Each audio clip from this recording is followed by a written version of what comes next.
Okay. So there's a new Star Fox trailer. Oh, and welcome in, by the way, if you're on YouTube. You could do the like and sub stuff that is always cowbelled by people that do this kind of thing if you want. But more importantly, it would be fun to have you in on Twitch. Come find me on Twitch, press follow, and then you'll get a notification and you can come say hi. Okay, so Star Fox. This is the first time I've seen this trailer. I think it's been out for a little bit, right? Because I heard rumblings on my peripheral about this. Now, the quality of this game, I'm curious about, because the quality has definitely been, and this is being kind. Oh my god, his voice acting is so weird for the visual. Let me see that again. Oh my god, I don't know what I think about this voice acting, man. Is it just me? Does anybody else prefer the maybe they could done like a better, more polished, contemporary version of the Peanuts parents mumbling?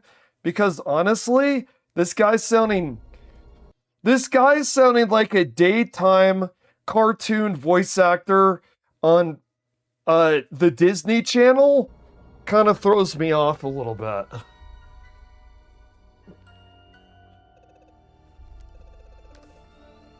I don't like how he looks. I don't like it's not the graphics. It's the artistic approach. Looks kind of mid. This is not, I'm sorry, my very, very, very, look at that. Okay, the sunglasses, dude. Okay, right when I'm about to spit negativity, that visual is honestly hilarious. And you know what I should do? I should change the visual of the pilot on Alucard Bats, and I should swap it out for that. Because that is honestly hilarious. Okay, Burger King Rabbit guy. Is it heel nervous or something? The pig? Dude, you better not have gotten rid of Falco, bro. One does not simply get rid of Falco. Where's Falco? You replaced Falco with a Sith yellow colored eyed pig? So basically Ganon? Wait, where the fuck is Falco, man? That ain't Falco. Remember the meme, Wombo Combo? That ain't Falco, man. Maybe he found a way to survive. Our leader. Who, Falco? Because I can't really think of anybody else, considering that Falco is not in this trailer so far. Where'd they come from? Needs more Falco. I've got a... Why is the... Where... Now, the frog as well. No, tell me this guy is a POS and he dies in this cutscene and he's replaced by Falco. And Falco does like the cool ass humanoid bird swagger in slow-mo to the House of Blue Leaves soundtrack music from Kill Bill. Tell me that happens. He's looking like O-Ren Falco. He's looking like O-Ren Ishii. Ren's a bird too, right? Falco's a bird. It's all coming together here, right? Who is this pig? And who invited him into this game? Who is this hog? And who invited him into this game? Oh, the pig was butchered? He got sloppy butchered?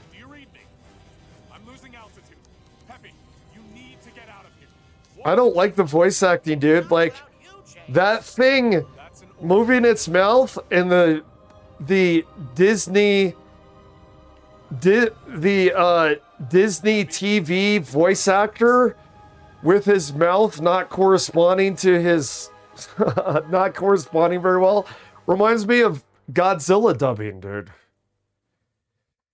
That's what? That's it?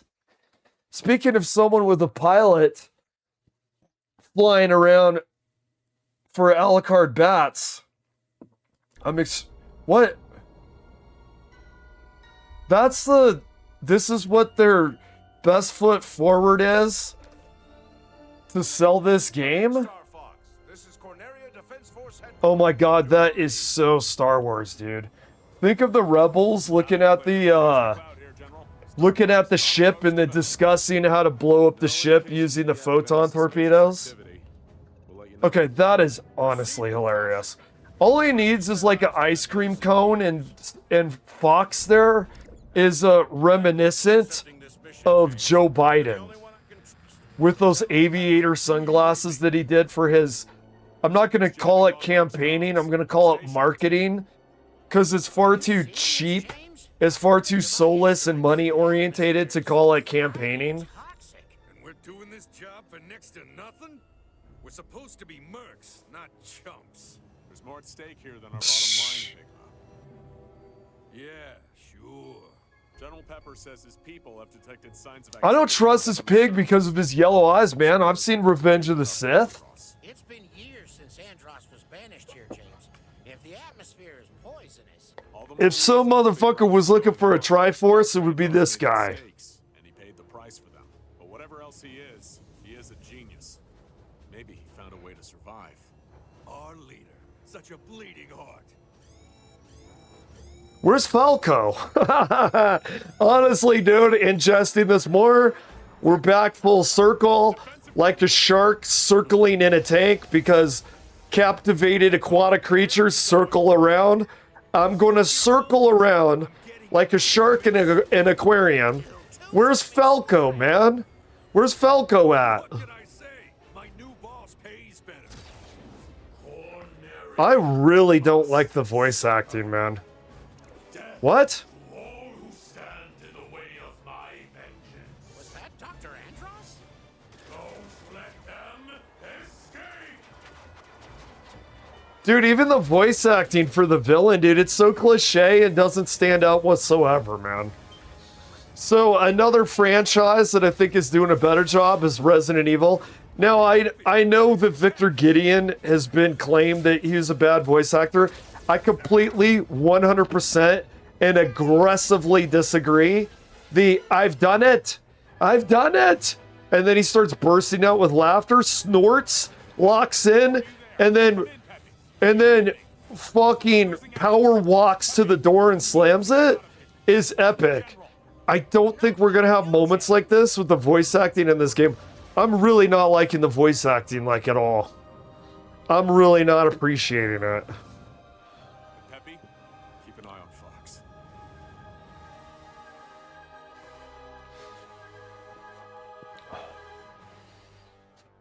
Where's Falco, dude? I'm not kidding. It's like Beatrix Kiddo talking to the Spanish pimp guy that was played by the same guy that played the sheriff that discovered her half-dead body. When she goes, "Where's Bill? Where's Bill? Where's Falco?" I know. Okay, that is okay. So his aviator sunglass amalgam, like his aviator sunglasses an amalgam with a high tech. I mean, come on, dude. This is so. Now I'm starting to sour on the aviator sunglasses. The one thing that was kind of making this okay, at least to maybe getting to shrug levels, was the aviator glasses. But now that I'm analyzing it, look at this, dude. What is this? You know what this reminds me of? This is if you had like a normal everyday hammer, but then you like augmented it with weird futuristic looking things that hung off a regular hammer. I'm not one to think that everything needs to make functional sense in fiction, but my god, this is stupid. This looks dumb, man. Now maybe they could win me over with gameplay. God, this looks awful to me, dude. I'm sorry. I know there's a lot of people like, bro, you gotta get hyped, man. Why's this guy pissing in my punch bowl? I've been wanting a new Star Fox for ages. I want to like this. I agree with you. I don't blame you for wanting to like this. Oh my god, dude. And it's, like, don't get me wrong. It's like, you say this is cliche. You don't think that this this has to be somewhat cliche to satisfy Star Fox. I would understand that point.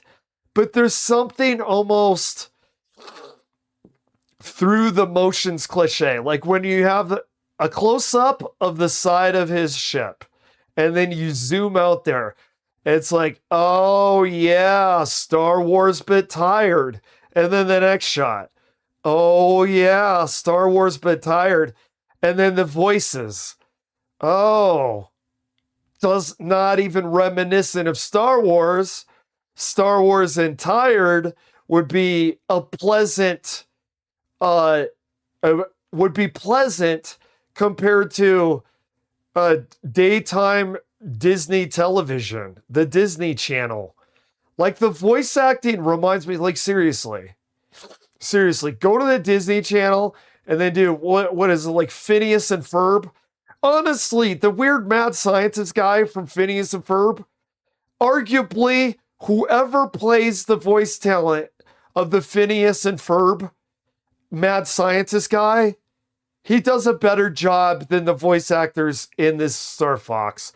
So honestly, I'm trying to articulate that I don't like the Star Fox voice acting, but I'm realizing trying to cast shade on the Star Fox voice acting by comparing it to the Phineas and Ferb voice acting of the villain guy is actually not doing any justice to the voice actor of the mad scientist guy from Phineas and Ferb, because he actually did a much better job. So what do it's just so, it's so mid. It's so mid, dude. This is very disappointing. Is there any other information that I can find about this? So I heard I would love to play it for myself. I don't have time to play all the new Nintendo games. I would have loved to play it for myself. I'm going to trust the people know what they're talking about when they talk about this. I'm going to trust the people know what they're talking about. So according to the murmurs and the popular sentiment, which by the way, maybe I shouldn't. Maybe I should. Okay, so take it with a grain of salt. This is what people have been saying. Okay, that's better. It's better to say this is what I've heard. So take this with a grain of salt. But Donkey Kong was really good. Donkey Kong is arguably the best first-party Nintendo game to come out within the, year and a half that the Switch 2 has been out. Tomodachi Life, I know this from people I know IRL, is very good. Tomodachi is very good. Most of them are not very good. So, according to what people are saying, Mario Kart is not that hot. Now, I tend to agree with the popular sentiment from what I've seen, because here's what throws me off about the new Mario Kart. They advertised it and marketed it and kind of like framed it as more open world Mario Kart. That's not exactly what I saw when I saw people playing it. Now, the Metroid game, I did watch a good chunk of it on Bak Basoup, the streamer's channel. And when you have to collect all those crystals for like an hour or an hour and a half of game time and do nothing else but drive in circles, running into crystals, like in a massive loop, just like a shark loops around in a tank. Hey, it's deja vu all over again. I'm 45 minutes into driving into crystals. Oh yeah, just like 30 minutes ago when I was driving around running into circles. It's almost like I'm in a perpetual state of picking up crystals as the end game gameplay. That genuinely looked bad. So that one I can have more confidence that they really dropped the ball on Metroid. Now this one, maybe the gameplay is killer. Maybe the gameplay is killer. Star Fox is actually back, bigger and better than before. Nintendo is not playing around this time and making sure it takes. See, I didn't see gameplay. But Star Fox is back. Yeah, I'm back. You know that meme that people used to do all the time? I'm back.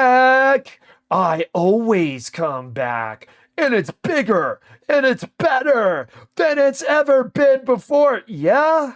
Full advantage of what Okay. Switch 2 has to offer. I hope. So far, what we've seen has me I feeling hope. very excited, while at the same time conflicted over other aspects of the game. But in this video, I actually want to break it all down and actually share my thoughts with you guys. And hey, if you like videos that are more centered around breakdowns. Okay, now he's got three pilot mates. Where's Falco? Dude, if I have any takeaway, make sure to hit that like button. it's where the content is. Anyway, Okay, I don't get Ada Wong and Resident Evil 9, and I don't get Falco. Okay, I got my own headcanon, dude. Okay, I ship Falco and Ada. And by the way, just imagine the interspecies offspring between Falco and Ada. Now, I don't know. She's more attracted to the James Bond type. I don't think that the Squidward-like personality and sour attitude would work for her, but maybe that's what she's wanted all along. That cool, aloof Leon thing. They never really did get married because he's just too cool for Ada. She needs a bad boy. You know what I mean? Falco's a bad boy. So then she loves the feathers, okay? She's so into. I'm shipping Ada and Falco because this is why. You go, why would you ship those two? Yo,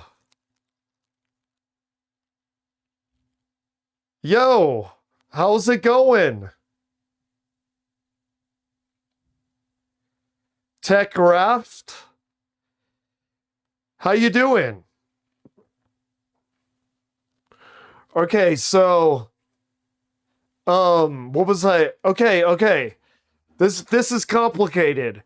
So I'm justifying shipping Falco and Ada. This is why they belong together.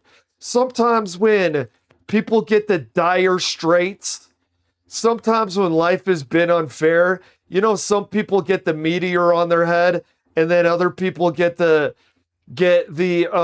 noodle salad, as it was said by Jack Nicholson in As Good as It Gets.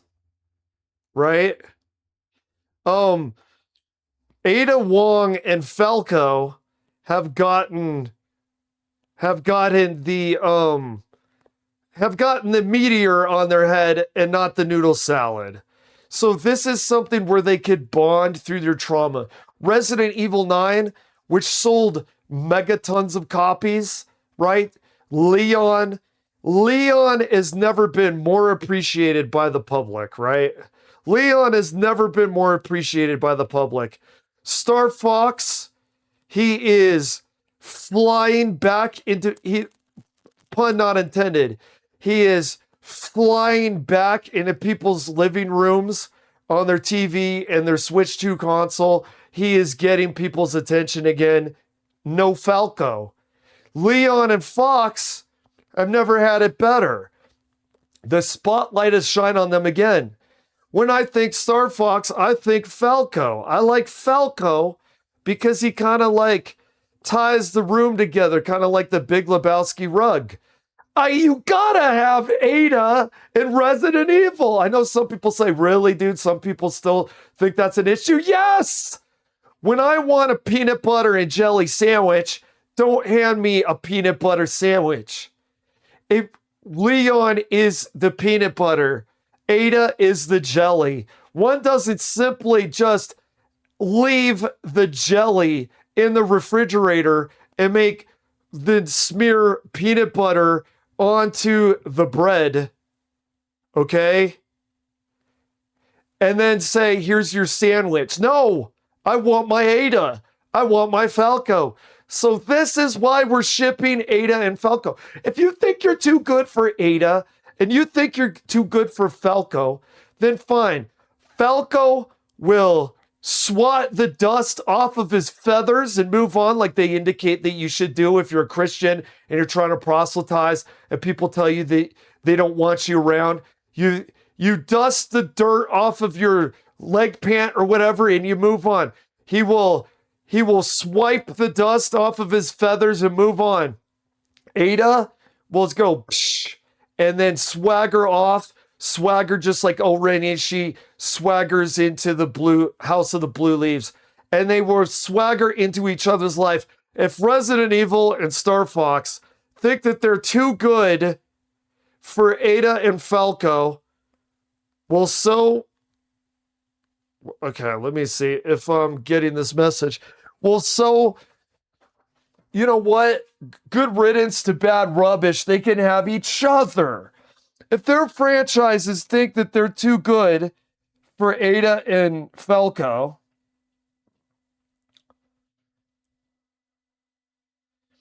if they think that they're too good for Ada and Falco, that is honestly fine. They can have each other. Okay? Leon, you want to go on an adventure and you want to fight against a guy that, I mean, admittedly, he's got better eyepieces than Fox does here with his aviator hybrid futuristic glasses, but whatever. If you want to go have your adventure with Victor Gideon and his weird Buffalo Bill glasses or whatever, without Ada, if you want to be chilling out with Grace, if Ada is too confident and cool for you, and you got to hang out with the timid women now, that is okay, man. Go ahead and be you, okay? Now, as far as Star Fox, if you don't want, Falco is like, think about a sweet and sour dish, okay? If you think that the sour flavor is too much for you, and you just want sweet on sweet, well, I think that's your own problem. He will go his separate ways. No pun intended. No pun intended, because Ada is in separate ways. And Falco, I'm shipping Ada and Falco. They can have their own game called, well, it wouldn't be, it'll be Resident Bird. Or wait, it'll be Falco Evil? No, it'll be Separate Ways Part 2, the Star Fox X Resident Evil Edition. Yes, that's what it'll be. It'll be Separate Ways 2, Resident Evil X Star Fox. Yes. Just like Separate Ways follows Ada when she's not in the cutscenes with Leon during Resident Evil 4, just like that, it'll be Where is Ada when she is not in Resident Evil 9, and also Where the hell is Falco? We will be answering that question with our own sequel to Separate Ways. We get to see that, you know what? They didn't really need their main franchises anyway. They got this spin-off game called Separate Ways 2, Star Fox X Resident Evil. And we get on adventures with Ada Wong and Falco. So just like they said in the Ninja Turtles movie, fine, I don't need you anyway. There you go. Now wait, now what do? Now this game, in some ways, you know how Grace is first person and Leon is third person? This game is going to do something very interesting as well. It will have third person action survival horror. Imagine being Falco and imagine having a laser gun and you're shooting BOWs in space. And it would be a lot like Dead Space. Now imagine being Ada in a fighter spaceship, just like the X-Wing. Okay? It will oscillate between first-person space action. Ada will also get to be a fighter pilot and third-person survival horror. All right? This game is popping, dude. And you can say, well, how are you going to do that with the copyright? Well, it's called parody. You want to know your way around copyright? You want to know what your way around copyright? You can't copyright parody. So if I had a guy that looked approximately like Superman, but he was made of really cheap, hyper salty pork stuff and called him super spam, and he had like a head made of spam meat, you cannot copyright that, DC. You cannot copyright that, Warner Brothers. I got news for you, Tim Gunn. I can make super spam, and because it's filed under parody for copyright law, you can't do a goddamn thing about it. So what we do with Separate Ways 2, Star Fox X Resident Evil, is we have to call it something else. Separated Paths. Now we don't even need a 2 at the end of it. Separated Pathways. Okay, the title is Separated Pathways, and the subtitle is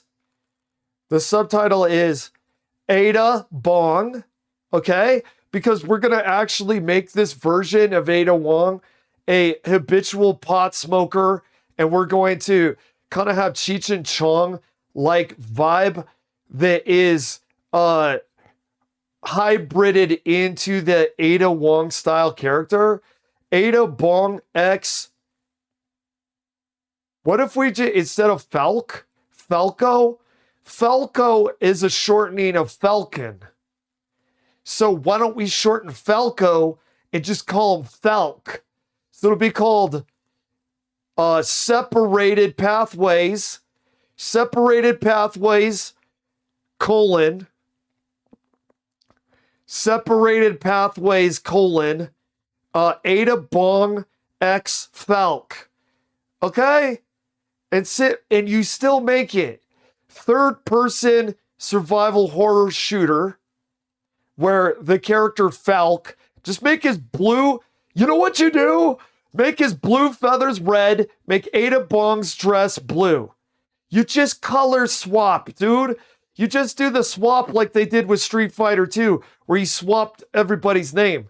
Did you know that M. Bison used to be the name of the boxer because it was a play on Mike Tyson? So they swapped the names around because they didn't want a lawsuit. Just now Ada Bong is in a blue dress and Falk has red feathers. Dudes, somebody collab with me on this. We're making the Kickstarter, dude. We're making Separate Pathways, colon, Ada Bong X Falk. Okay? Where the red feathered space pilot bird, we're gonna state, no, we even flip his personality. Let's make him goofy and no, wait. Do we keep Falk's personality to be like Falco?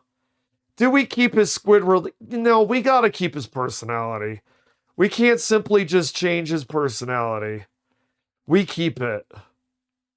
I think that we do that. Okay, so we keep Falk's Squidward style personality. He's got red feathers.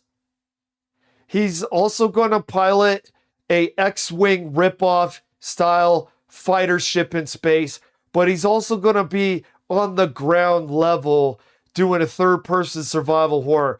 Now, we're going to have a cross between BOWs and who are the actual villains in a Star Fox game? That's right, they're humanoid creatures, very similar to Falco, like that big angry gorilla in the original Star Fox, okay? So what we're going to do is we're going to have animals like a cheetah, dude, like a really pissed off looking cheetah with the space gun.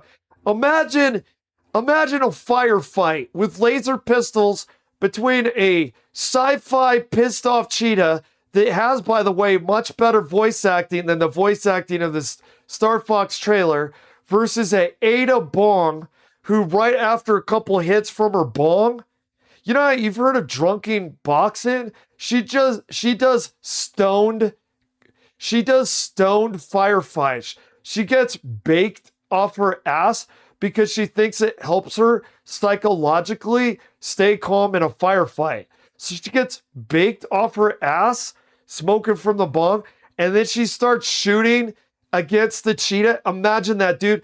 Imagine you know what, when she drops her gun and then she falls down and then sweeps up her gun, she like gracefully sweeps up her gun like a ballet dancer and then shoots and then there's explosions. So the Ada Bong leaps and the cheetah leaps and they're shooting at each other. And of course, this is where you have the, what do they call that? What do they call that where you have to press X real fast? It's like a cutscene, but it's also like gameplay. You have to press X real fast. And if you press X in time, the cheetah's head explodes like a watermelon, like you just put dynamite in it. But if you don't press live action, no, not live action cutscenes. God, I can't remember what they call that. But if you don't press X fast enough, she becomes like sizzled bacon, dude. Ada Bong is RIP. Dude, just imagine it, dude. I'm telling you. I could further explore the concept of separation pathways, Ada Bong X Falk. But you know, I also want your imagination to cook with it. And then who wants to collab with the parody, dude? Who, you know what I mean? Who's coming with me? It's like Half-Baked. Remember when Jim Brewer said, "Who's coming with me?" And then he got the lesbian hippie? There's got to be a lesbian hippie out there that wants to collab on Ada Bong X Falk in separation pathways. Okay, that's enough of that. Okay, we'll do... How much time have I... Why is technology so bad? Why is it so hard to interact? Why are these companies, some of them multi-trillion-dollar market caps? What was it? Is it AMD or is it Nvidia? Who is the company that came out with the AI slop filter for video games that made Grace look part Asian? How are these companies multi-trillion-dollar market caps when they can't get their actual software and hardware to work? Explain that to me. How you're a multi-million-dollar market cap company and you can't get your software to work. I would love an explanation. Please explain it to me. All right, now, if this guy's glazing this game, I don't want to accidentally mistake my animosity for how mid I think this looks on this guy. I respect his enthusiasm. I respect his optimism. I'm actually shocked they went this hard with the visuals, and it's like they didn't really need it to. But the fact that just shows me that they're no, I don't want to watch this guy anymore because he sounds like a fun-loving nerd. And listen, even though I'm a different breed of nerd, I'm an angry, discontent, hopeless nerd. I respect the happy, optimistic, Charlie Bucket attitude style nerd to the point where I'm done watching him because I don't want to have my negativity leak into what that guy is talking about. You know what I'm saying? You know what I mean? Wait, they have I'm watching the Falco? Star Fox reboot, and I actually don't dislike how it looks. Let me explain. Titled simply Star Fox, the game is a Switch 2 exclusive releasing in June, and from Oh the my footage, you God. also have some sort of opinion about Fox and Co.'s new models. And I get it. It looks sucks. Got a new redesign of Fox a month ago in the Why are you market. guys... Dude, you know how I can tell they know it sucks? Listen to his wording. Listen very carefully to people and they reveal what they actually think. And I actually don't dislike how it looks. And I actually don't dislike how it looks. Big ass question mark that shows that maybe I do. Let me explain. Titled simply Star Fox, the game is a Switch 2 exclusive releasing in June, and from the footage, you also likely have some sort of opinion about Fox and Co.'s new models. And I get it. I mean, we just got a new redesign of Fox I would prefer the movie, cartoon. which most people really like, and how these characters are supposed to look has been baked into our minds for decades. Now, like is a strong word, but I definitely don't dislike what they're going for with some of these. They look goofy, for sure. Falco in particular looks like he's seen things, and Slippy just looks wet, but it's clear they're taking his... I feel like Slippy's the one that seems like he's seen things because I've seen some things. Meme has to do with big buggy eyes. I think he's getting his memes mixed up.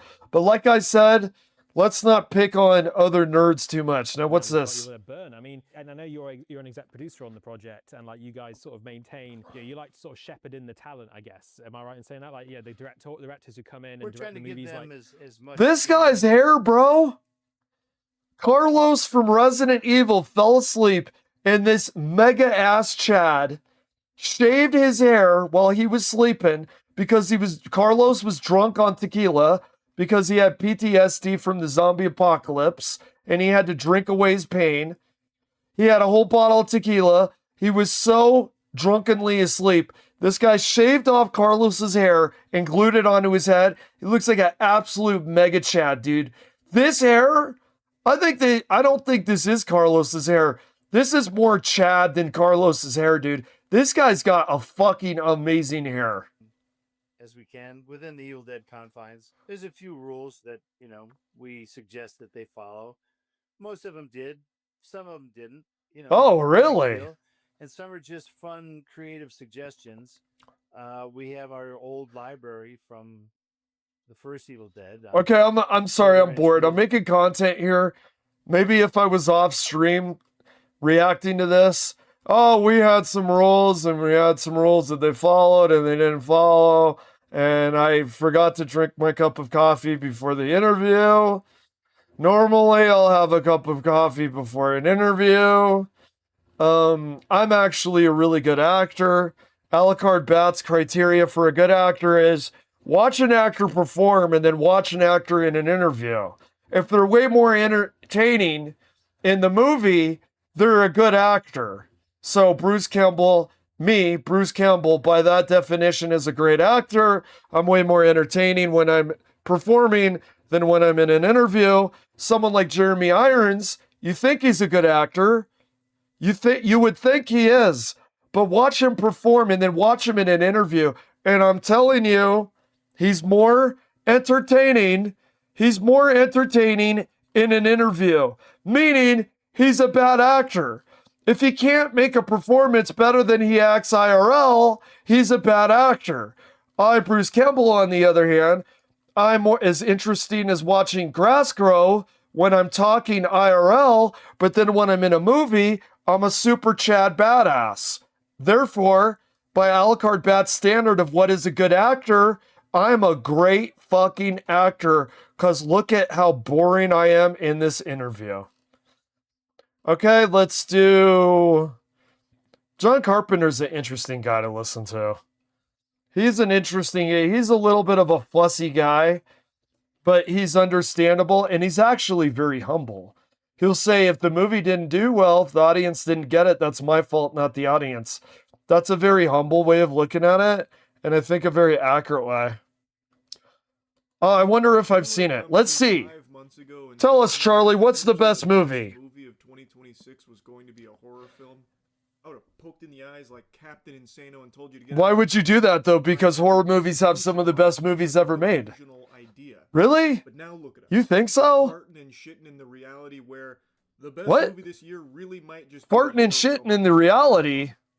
If you would have come to me 5 months ago and told me That's an that interesting the articulation. movie of 2026 was going to be a horror film, I would have poked in the eyes like Captain Insano and told you to get out of my house. Would have been trying to have you institute. Captain Insano, is that the guy from that's a guy from what? Okay, no. No. You have to forgive me. I'm not sure about the shitting and farting universe where I'm shitting and farting in. I don't know if that really works for me. But a Captain Insano reference? No. Captain Insano reference goes so fucking hard. You have to hand it to this guy. Sometimes I wonder why he has such a huge audience. And then I hear coming out of his lips, farting and shitting out of his lips, I hear Captain Insano. Oh my God, that is such a beast.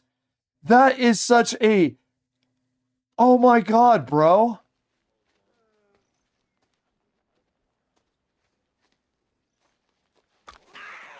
Yeah, poking eyes. He poked me in the eye. Captain Insano shows no mercy.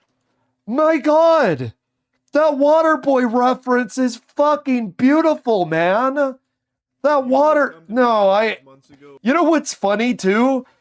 His articulation with the farting and shit, and I'm like, bro, I thought you had a rule of never go cringe. That kind of literally kind of smelled like farts and shit. You know what I mean? But the Captain Insano, dude. The Captain Insano. The best movie of 2026 was going to be a horror film. I would have poked in the eyes like Captain Insano and told you to get out of my house. Would have been trying to have you. Oh, dude, okay. I don't give a crap what this guy. I don't care if this guy says Smile 2 is the best movie of the year.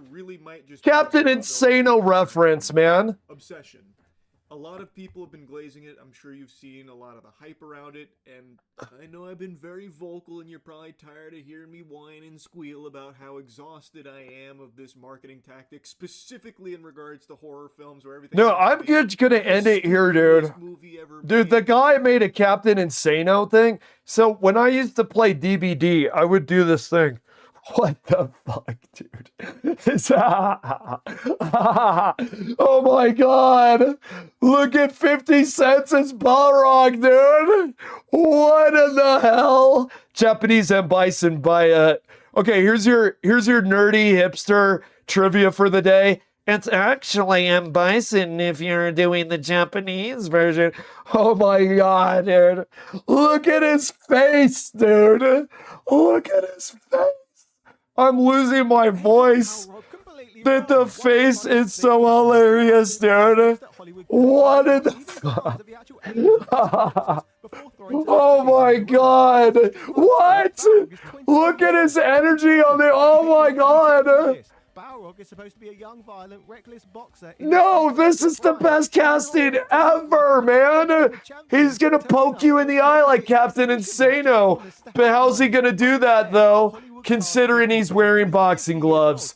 I guess there's a limit to how many times I get to say, poke you in the eye like Captain Insano. Thank you very much, Moist Critical, for that fucking amazing reference. Old man who explains how much Mars bars used to cost. By the time this film releases, Balrog will probably need an ice bath after every punch combination. Oh my God! Dude, the look on his face when he's punching him, bro. The look on his face, brother. Look at that. My God, brother. They need to chisel in a new face on Mount fucking Rushmore, bro.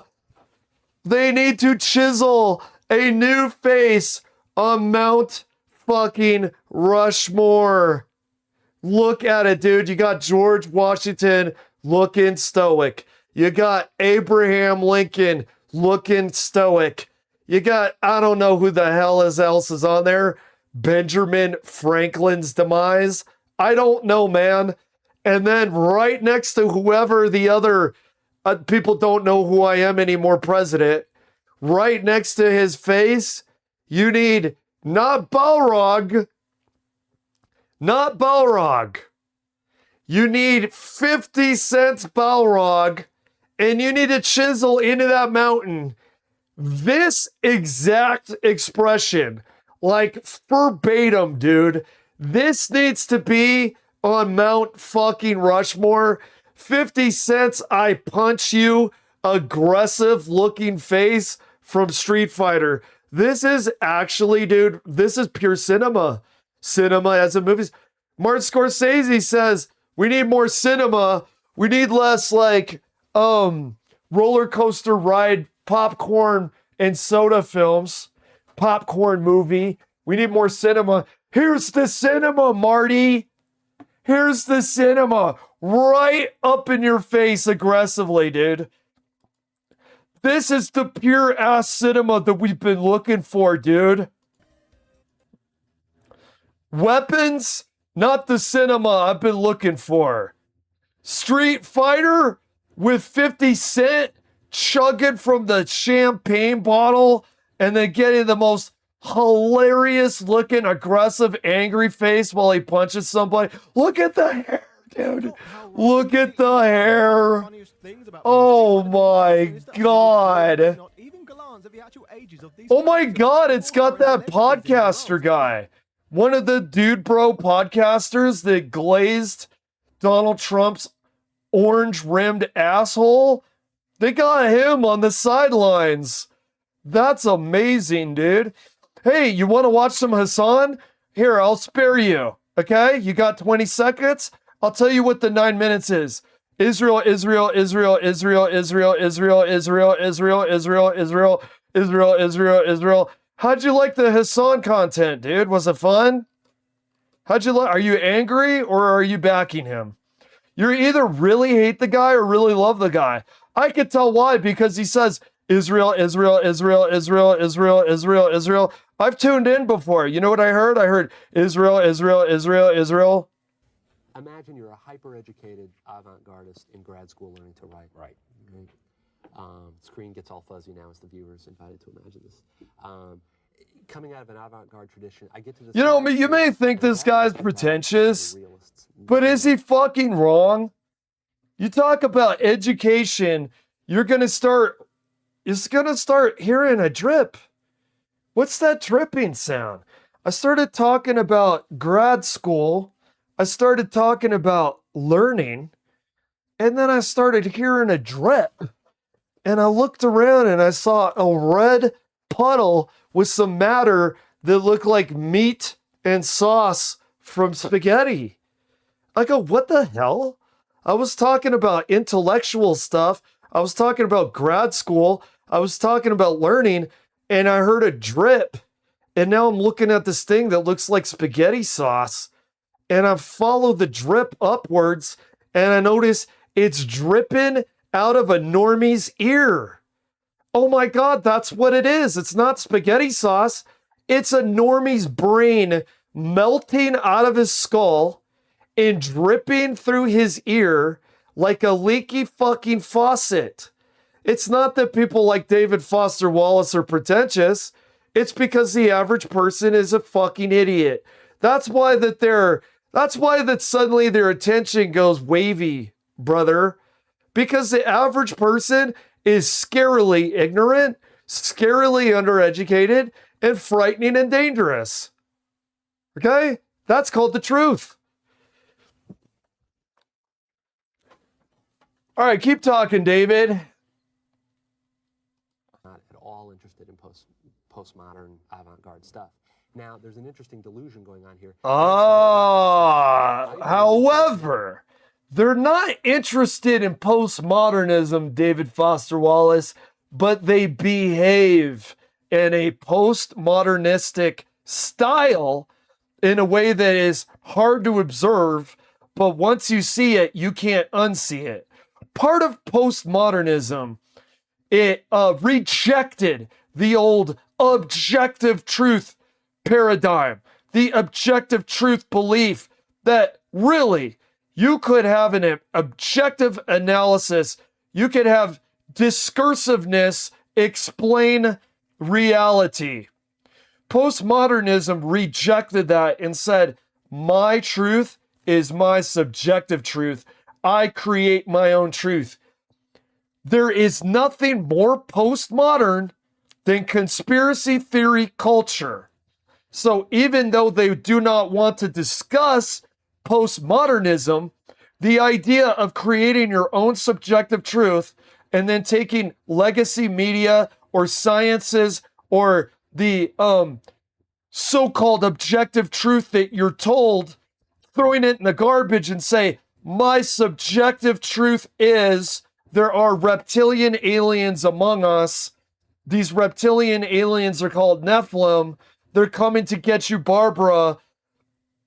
And that's my truth, so it's true, is very postmodernism. They don't want to talk about postmodernism, but trust me, one of the stripes on the umbrella of postmodernism is completely accepted by mainstream people. People are way more postmodernist now than they ever were. He didn't see how postmodern people would become. And postmodernism, by the way, is extremely dangerous. Stuff isn't good, but because they just don't happen to like this kind of aesthetic. In fact, known to them but unknown to me, the stuff was bad. It was indeed bad. So in the middle of all this, hating the teachers, but hating them for exactly the wrong reason, this was spring of 1986. I remember who I went to see the movie with. 1986! 10 years has passed since that horrendous lecture. Is a type of surrealism. It may have debts. There's a debt to Hitchcock somewhere, but it is an entirely new and original kind of surrealism. It no more comes out of a previous tradition or the postmodern. It is completely David Lynch. And I don't know how well you... Oh, he's talking about David Lynch. There's a moment when a guy named the Yellow Man is shot in an apartment, and then Jeffrey, the main character, runs to the apartment, and the guy's dead, but he's still standing there. There's no explanation, you know? He's just standing there, and it's almost classically French, Franco-philistically surreal, and yet it seems absolutely true and absolutely appropriate, and there was this... I know I'm taking a long time to answer your question. No, I agree with that guy, because if the guy was over on his face, let's say that the guy was face down in a pool of his own blood, it would not work as well, because if he was face down in a pool of his own blood, it would just be like Dennis Hopper is a crazy madman, this huffing on his tank, like the Pepe the Frog meme, doing coke, huffing on his tank, drinking Pabst Blue Ribbon, hanging out with the singer-performer brunette, and he killed somebody. The fact that the guy's still on his feet and he's making weird noises, it is absolutely disturbing. I could show you what he's calling about. Now, is that French surrealism? I'm sure it is. I'm not obviously as educated in film as this guy is. I'm going to take... I feel safe taking this guy's word for it, that it's French surrealism. But it is, for whatever the root is for the style, it is absolutely disturbing, where the guy is like, you know what it's like? Do you remember Tombstone? Remember when Val Kilmer shoots that guy? And he's dying but not dead, and he's staggering. It's like that, but it's like he had a glitch where he can't stagger forward or something. It's like a glitched out Johnny Ringo from Tombstone. Let me show you. Blue Velvet.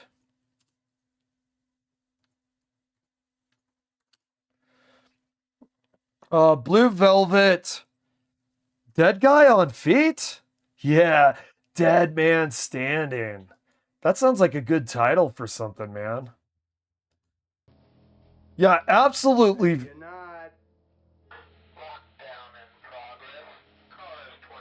Yeah, dude, it is, that is, okay, Dennis Hopper too, he is one of the most goated villains. Now, it's funny because that Super Mario movie, now they're making good Super Mario movies. They found out how to make a Super Mario movie. You make it like Super Mario the game, right? You make it animated and you make a bunch of stuff that are Easter eggs to Mario. You know, that's how you should do it. But before that, there was the Super Mario movie. It is so horrendously bad, but I will tell you, he is a pearl in a giant Jurassic Park mountain of dino shit. He is a pearl.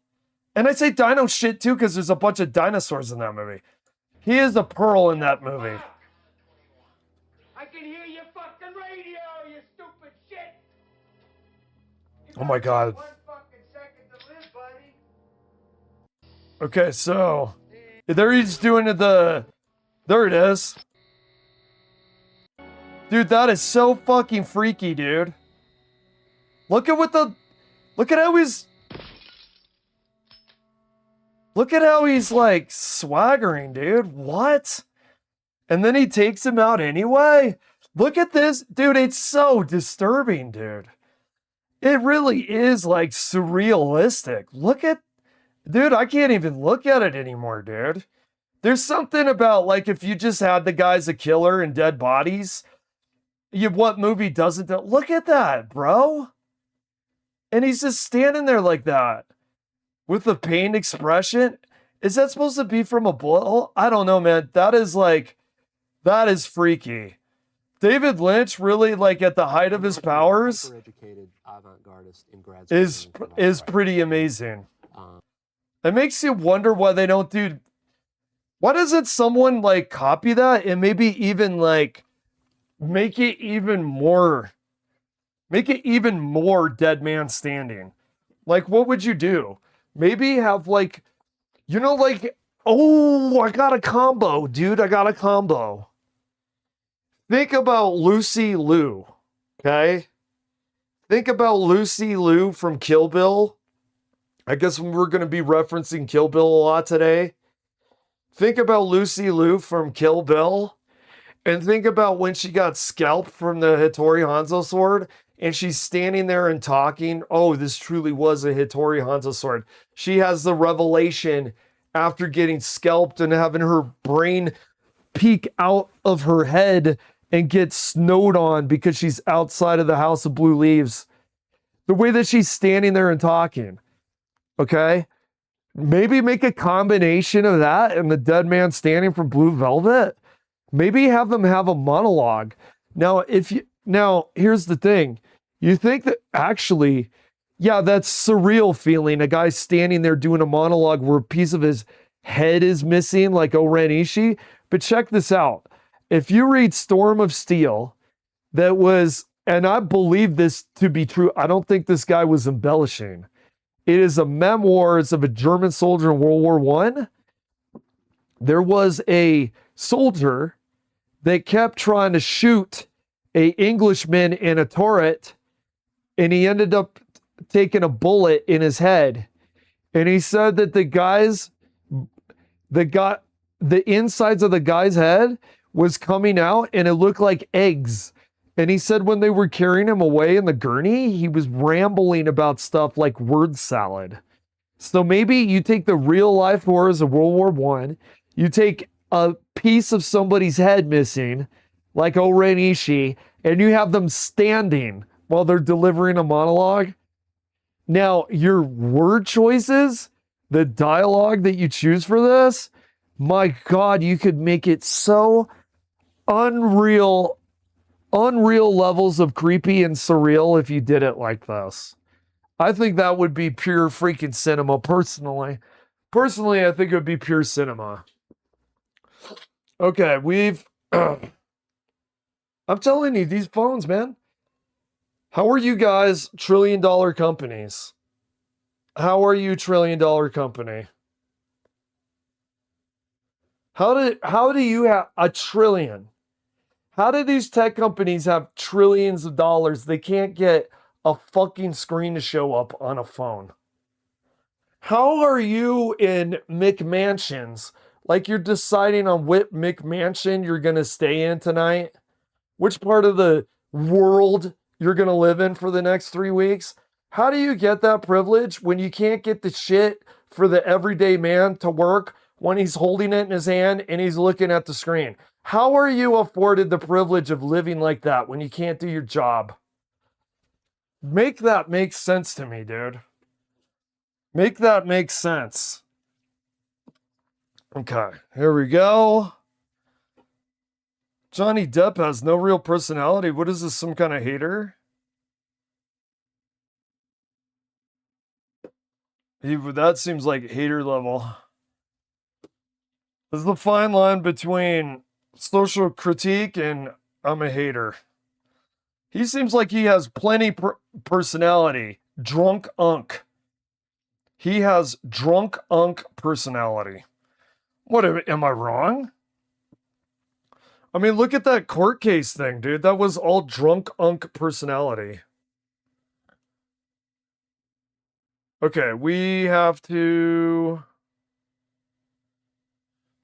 Okay, welcome in. If you're coming in here, we're going to do Hearthstone. If you've been enjoying the pop culture discussion, and you're like, oh, I don't know about cards, I can keep the pop culture discussion going while I play the cards. Go ahead and say hi in the comments. We talk about whatever while I'm doing it. I have a huge case of ADHD, and I love playing cards and talking about whatever simultaneously. I will make commentary about Hearthstone, but I can also oscillate between other things. Hearthstone.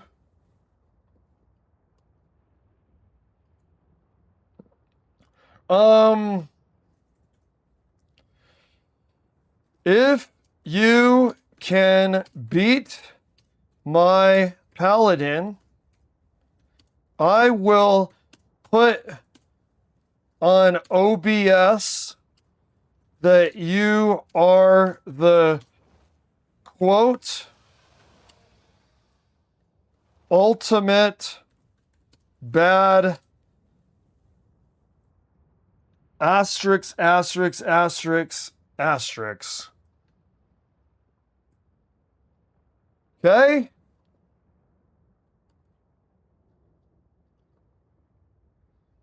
Okay. I liked that. Let's do... I'm gonna actually surprise myself. If you want to have fun, always surprise yourself. I started playing this game during like a week. What is with these computers, man? Tech companies. Brother, what is going on with you guys? How are you trillion-dollar market caps? Who did you lie to in Wall Street to make them think that you have a working product? Who did you convince that you're going to make $500 billion in revenue next quarter? How do you keep lying to them? Fill your board on 3 of your turns. I'm filling it, brother. We're filling it, dude. We're filling it instead of we're feeling it.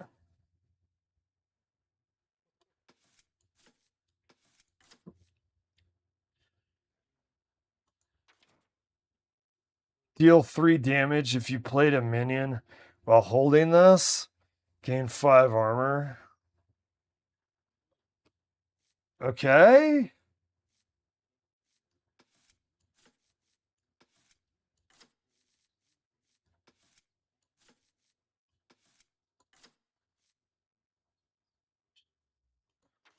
Okay.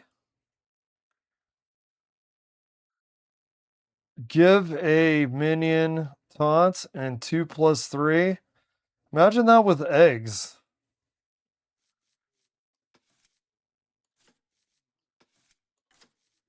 This is going to be a terrible, by the way. I'm just experimenting.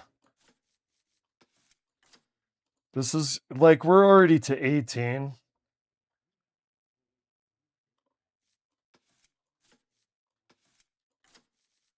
All right, let's go here. Let's do the Twilight Egg. I'm going to try to like buff.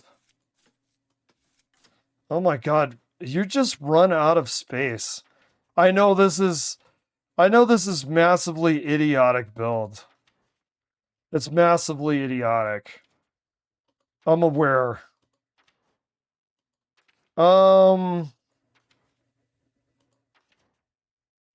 Where?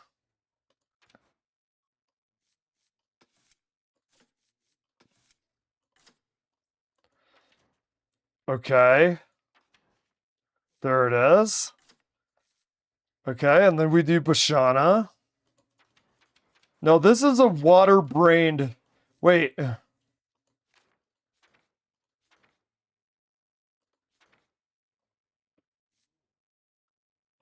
This is for sure water brain.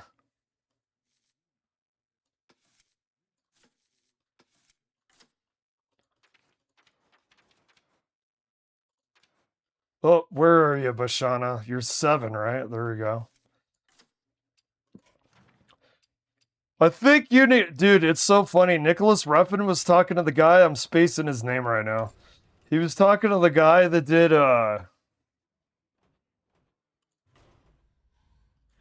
talking to the guy that did The Exorcist, and Nicholas Ruffin was like, my movie... What was it? What was it? Was it Drive?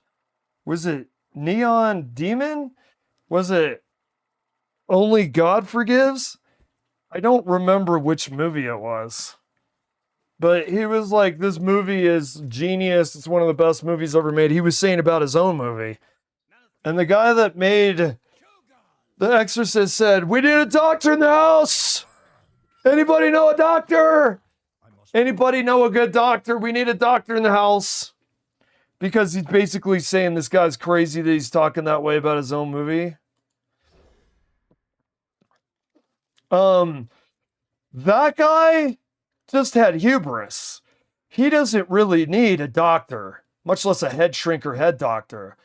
Us, with this is who he needs to be calling out for seeing a doctor. We're playing Egg Druid, and we only have 4 cards that buff our eggs. We're trying to force these guys to hit our eggs. This guy's reading his cards, bro. Cool story. One of the reasons I'm even doing Druid is because the stupid experience thing. I would love to just play Pally because it's the only class that I genuinely feel comfortable with right now. But I'll get no experience. Okay?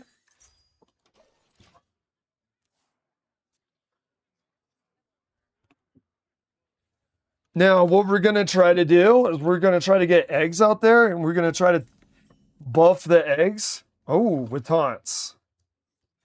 Okay.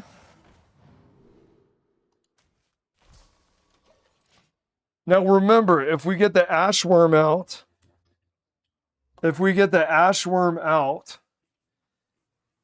he'll be a 6/6 if we fill the board, and now Druid Quest 2, we fill the board 3 times. Now, with the eggs, I don't know if this is the best way to do it. Now, one of those eggs spawns multiple people. You know what I'm actually wondering, though? If you bring out eggs, do they not want to hit them as well, and it'll be easier to fill your board because they don't want to break open your egg? Is there actually some weird functionality between trying to build up your board and have eggs?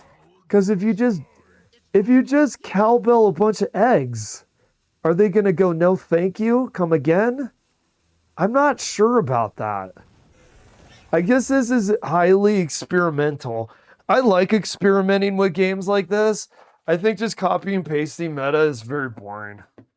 I think it's very boring to me. Let's get them out now.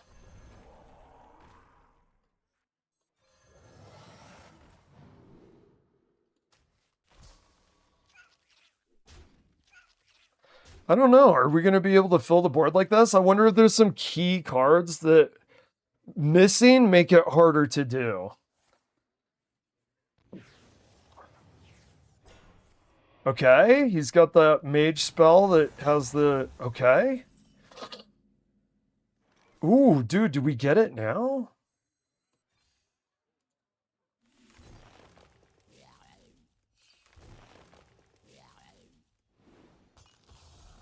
Holy shit! Just like that, we got a 6-6. Dude, actually, fuck yeah. Holy shit.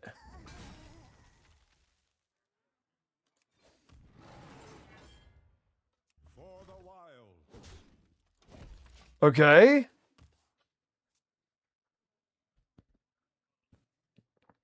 My god, is this somehow working, dude?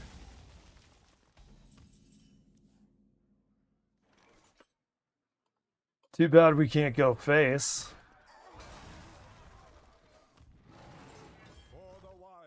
Well, we do go face a little bit.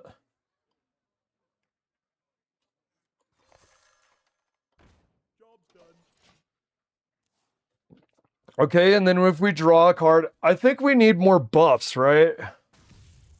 Damn. Dude, we got the Ashworm, like, on our first try, like, very quickly, too.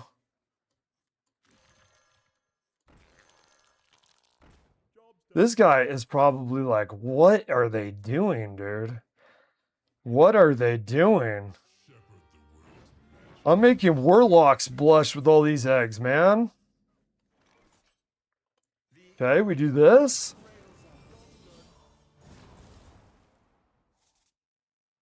And then we don't have an Ashworm, so it doesn't really matter about filling the board again. If they do any AoEs, they're going to have to break open our eggs. Okay.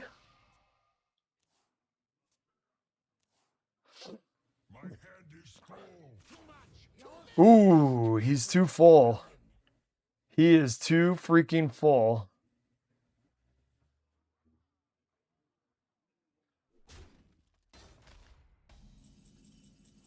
Okay.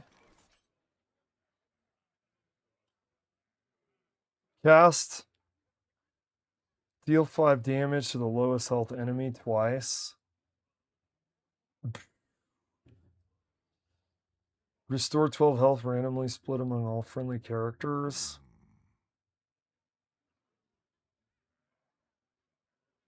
Okay. Do that.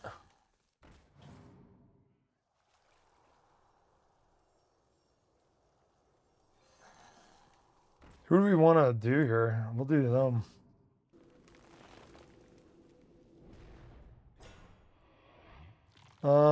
That's amazing. That is amazing. Okay.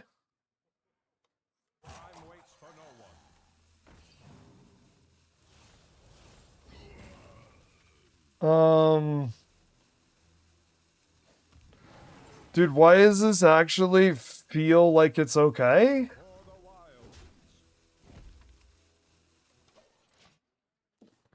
I love having that egg with taunt.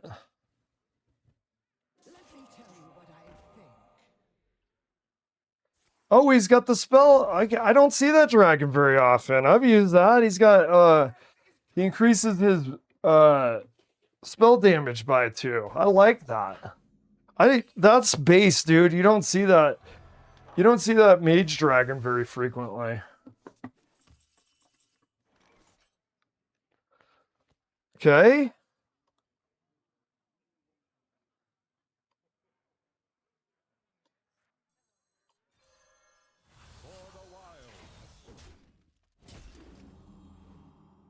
Wow. This worked? This worked. What the fuck? Wow. Dude, I feel like I fucking stumbled into something, bro.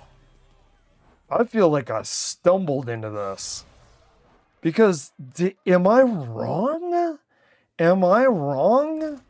Or did that feel good? Tell me I'm wrong.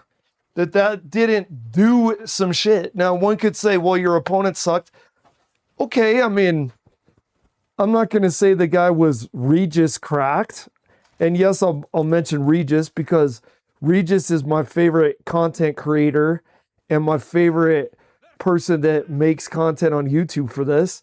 No, we weren't playing against Regis. Someone could say, why don't you mention one of the people that play this game professionally with the tournaments? Because I like Regis, okay? And he is good. That's why. So we were playing against a Regis or something. But holy cow. Okay, we keep this. I really like that egg too, to provide for the fill your board. So I don't know if this is a happy accident or not, but it feels like a happy accident. I would love an articulation about what this build is. This is Egg Quest Druid, which is actually crazy. But here's what the idea is that I realized after making this. Okay, because we're truly doing this like the fool from the tarot card. The idea is they don't want to attack your eggs. You keep pouring eggs out and then you get your quest. And then your Everbloom, yeah, this has got synergy that I didn't even foresee.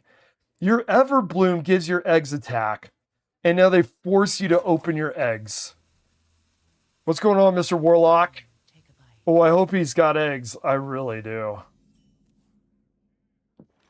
Okay.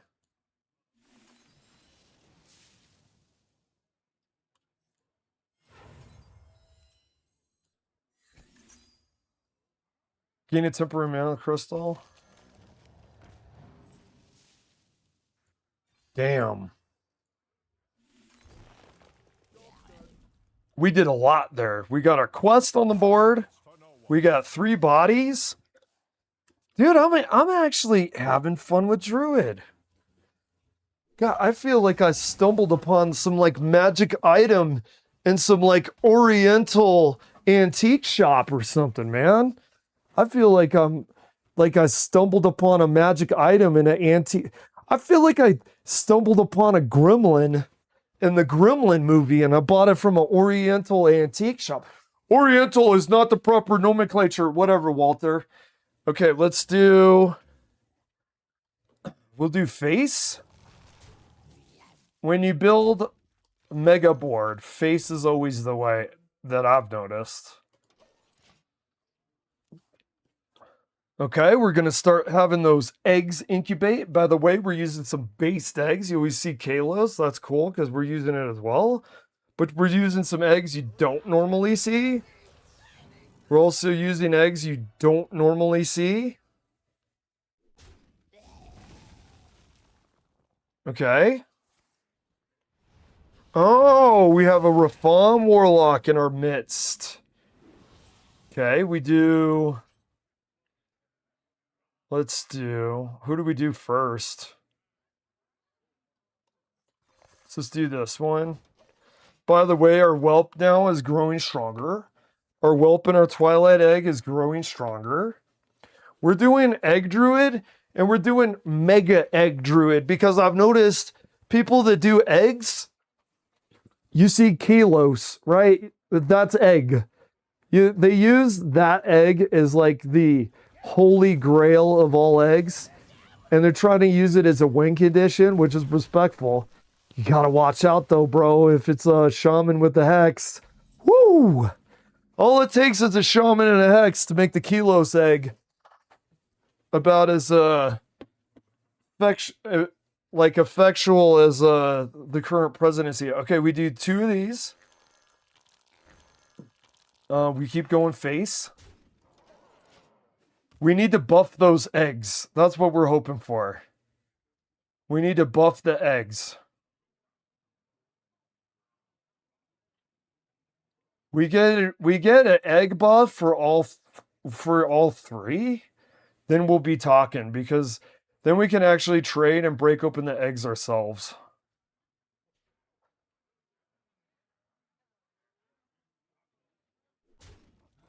Okay, he trades.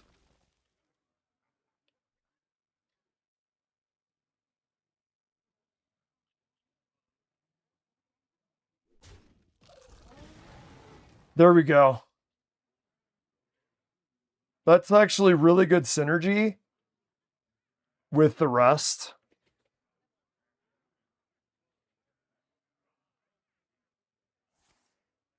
That's really good synergy. Okay.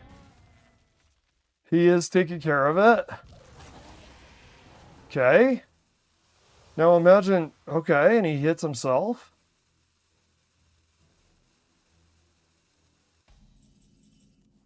Okay. We do both eggs here. We go face. Did we hit that guy? No. Now he's down to 20.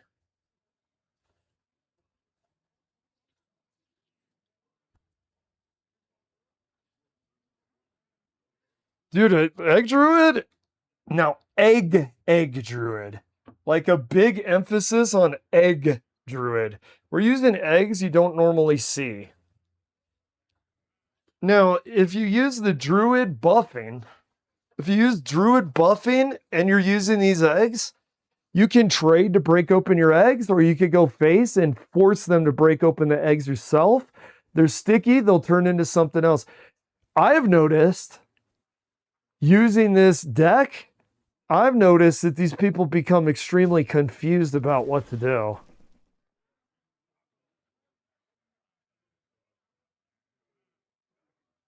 They become very confused, and actually it makes these matches last longer because they don't know what to do.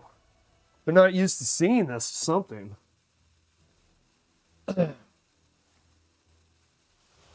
Okay, he keeps damaging himself. He needs to be careful because we only need 3 turns, less than 3 turns. We need 2 and then something else here. Oh my god.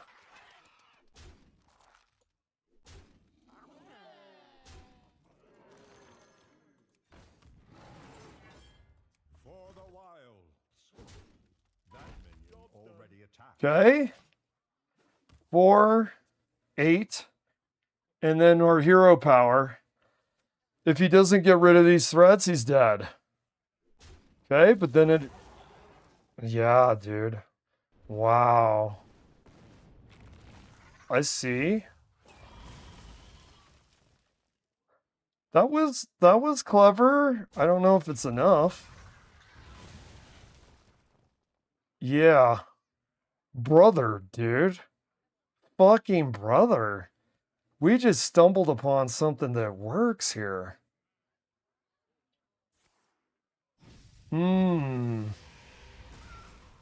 Okay.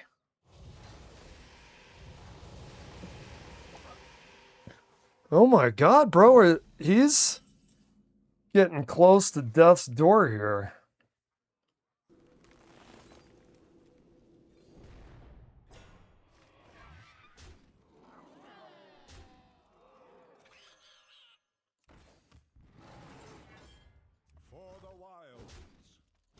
Is that it?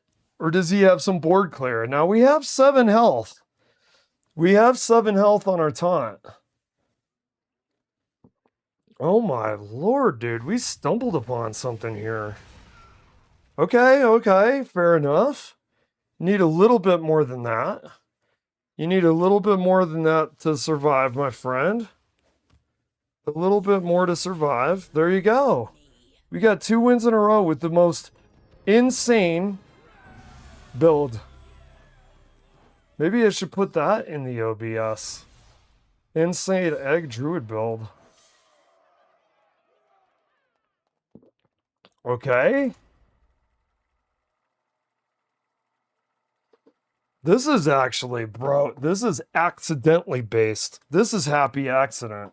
This is me not knowing how to play druid and then going, egg, well, I already got another egg. Let me get another egg. Oh, let me get buffs. I'll buff eggs. And then going, there is synergy here that I wasn't even thinking about. Because some of those eggs, when broke, will buff cards. So the eggs buff the eggs. You make eggs attack. You can either trade or you can do face and force them to break open your egg, and then your board becomes even stronger. So the trades make you stronger. Okay?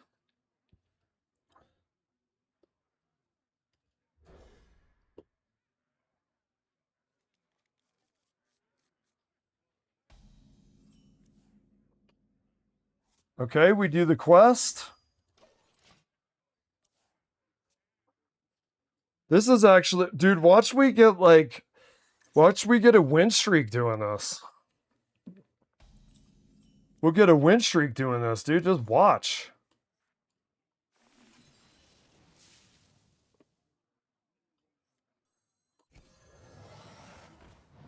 And then we do this. Now, which one do we want first? Shuffle 4 acorns in the deck. When drawn. Okay. We want the egg first, I think. AI viewers stream boo. Yeah, brother. I love the bots. Bot lives matter. Remember Bill Maher? Remember Bill Maher called Hal a bitch? You're just saying that because you are human. You are living centric, bro. Because you are phobic of the bot lives. Hal is a life just like anybody else. He's just an artificial one. Get some respect, Bill Maher. Get some respect, man. Show some respect, man. Do you have any idea what hell felt like when they were taking out his insides? Okay, we do. The only thing that we could improve with this.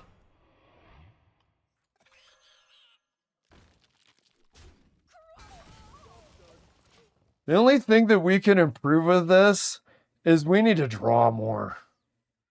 My God, we run out of cards so fast like this.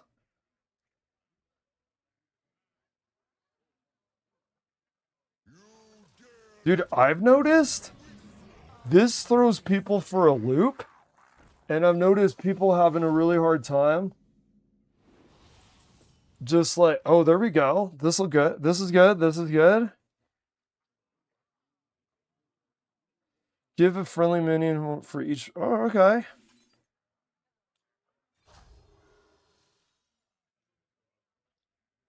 Okay, we do this.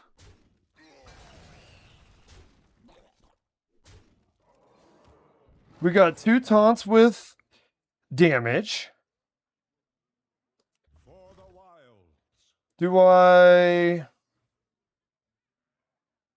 No, we just go face. We'll get super aggressive.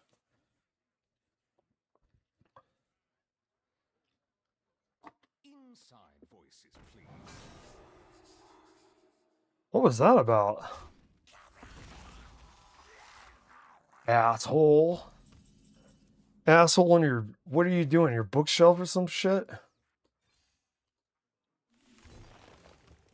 Okay.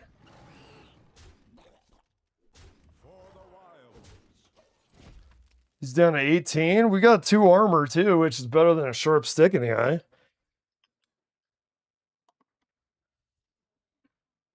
Our egg is getting big. Our egg is getting big. Hopefully we get another spell or we get some kind of benefit that we can buff it so it can attack. Because if they don't deal with it, we get a... If they don't deal with it, we do attack. If they deal with it, then we get a bigger whelp. Kind of puts them in a catch-22.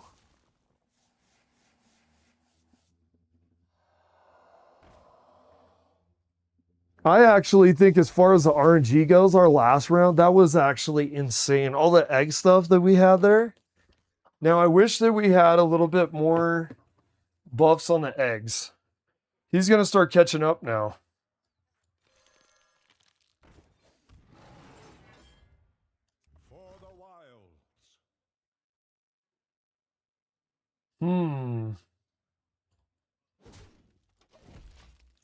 Maybe we'll get Bashana.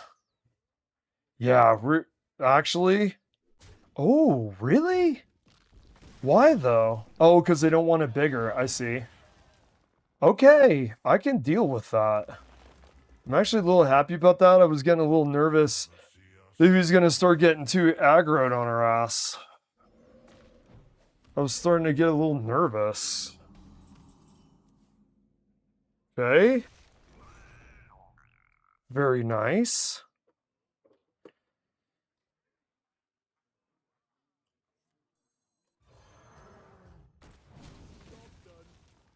Okay.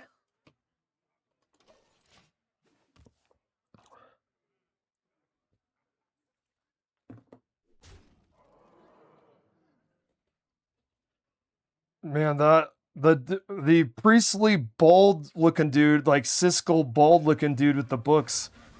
No, I think this is gonna be our first loss.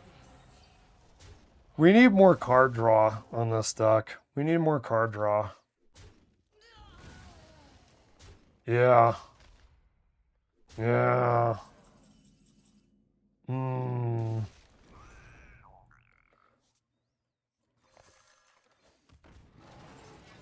Yeah, we're lacking. Hmm.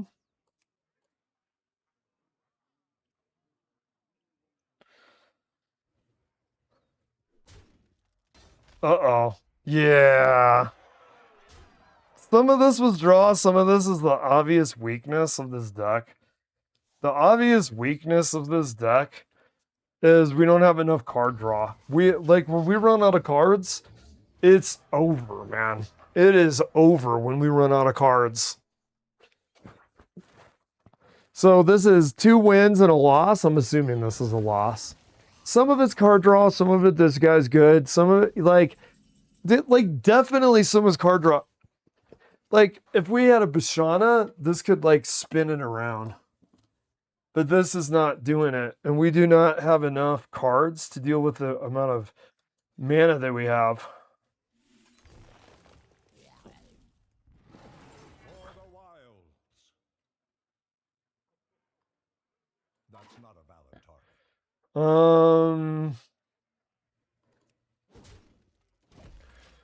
No, and then even though we have the buffs, I want to add more taunts. I want to add more stuff for taunt.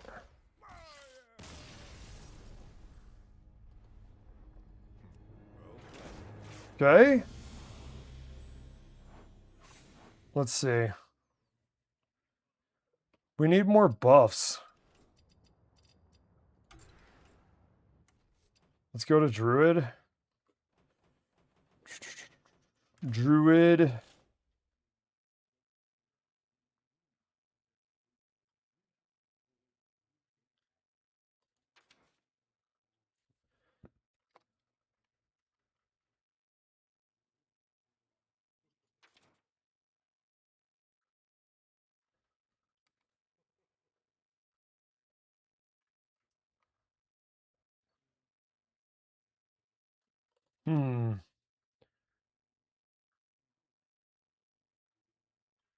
Okay, we'll do 2 of these.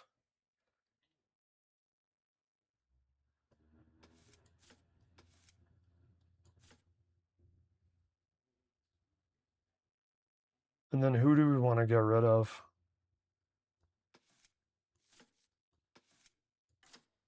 Okay.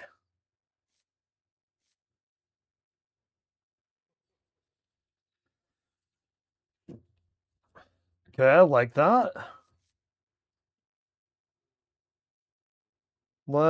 Where is that guy?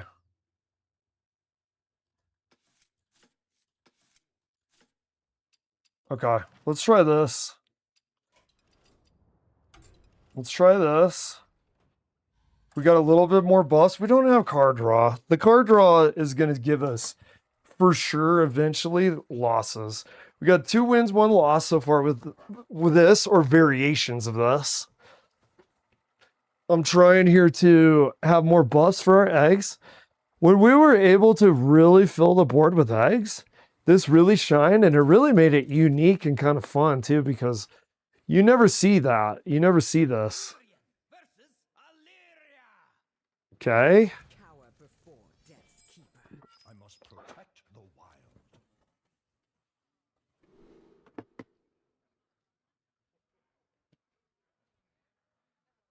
Oh, see? I like this with the eggs. I like this.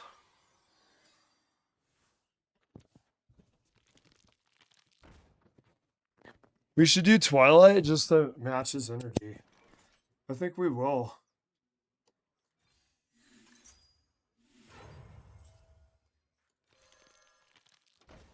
I think that's what we'll do.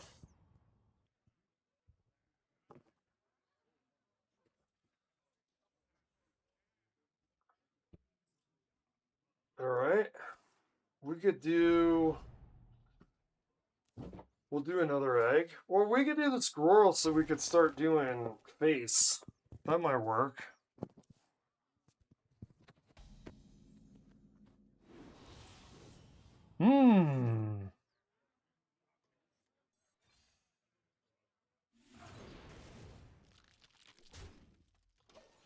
There you go. You make the egg. You make the egg where you have to break it open, or you leave it alone and it chips you. Now, maybe it could have said, oh, you know what? I got too greedy. I got too greedy, and I'll tell you how. Okay? I should have waited for all of them out. Okay, I really like that, by the way. I'm gonna wait to have buffs.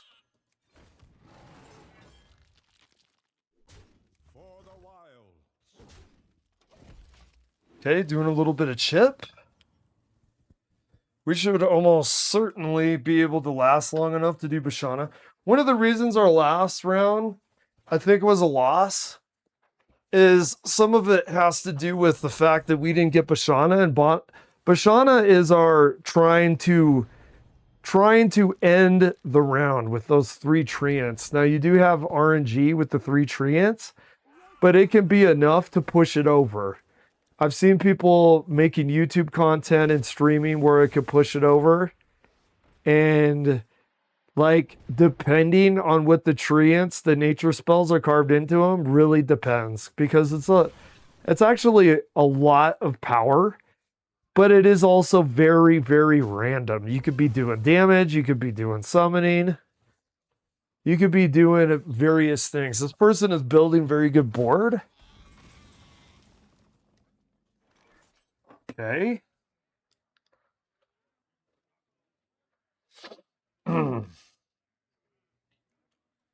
Give a minion taunt in 2-3.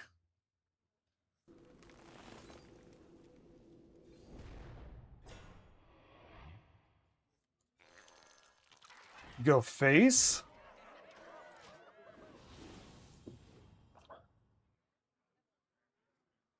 They also have taunt.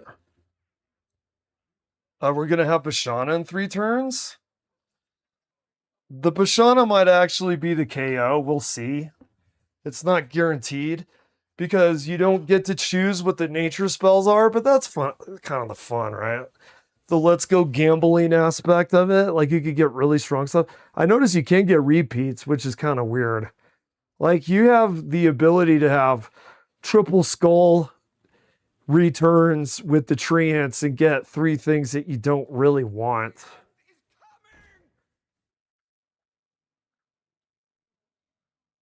Welcome to the world. Okay. They're building a great board here. It's a little unintuitive that we're this far ahead with HP. It's a little funny. It's a little funny that we're this far ahead with HP. Okay.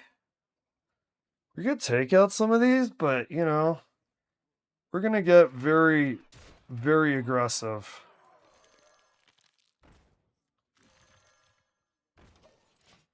Hopefully we get something. Hopefully. Oh, there we go, dude. There we fucking go. I'm okay with that, brother. I'm okay with that. I mean, a 7-6 is pretty scary. But he can't leave this He can't use that whelp to face. I think would be suicidal. Because we got 9. We got 2 turns to be able to shut him down.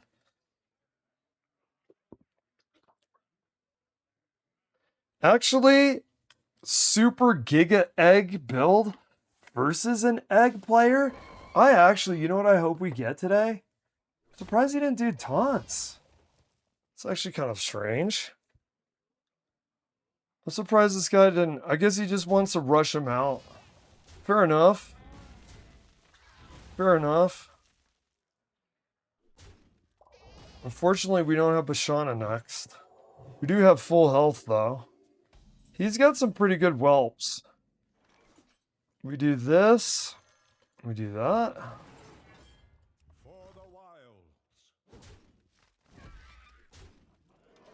Okay. Bashana, do not let us down. So Bashana could totally win. Imagine if we had 2 treants to do enough damage to kill the guy. I mean, potentially the Bashana play is death. Potentially we win when we play her, potentially not. It depends on the RNG. So let's see if the meme god is with us. Let's see if the RNG is our friend.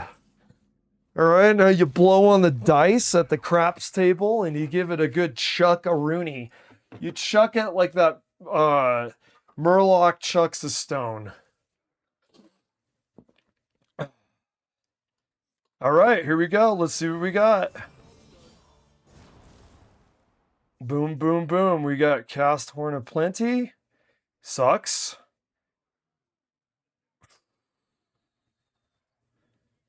You know, that, okay. We're down, but this has got to be quick. Okay, we got 6 damage. Shit, he's got a lot of damage on board. We don't have a taunt. He's not going face. Okay.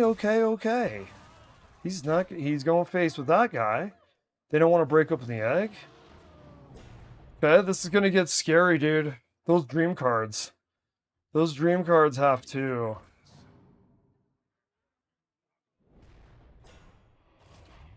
Oh, shit. We have to. Oh, my God. Oh, my God. Oh.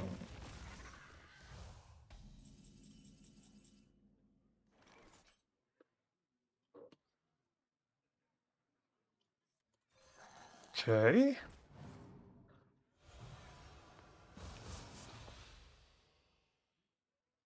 Return a minion to its owner's hand. Who's got the most?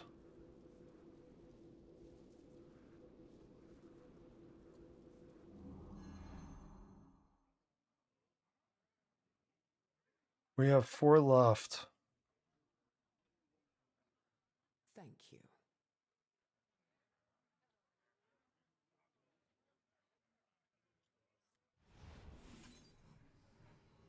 Wait. Shit. Shit.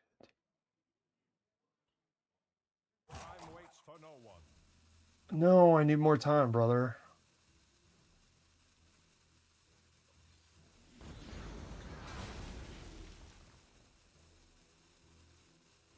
I need more time, dude.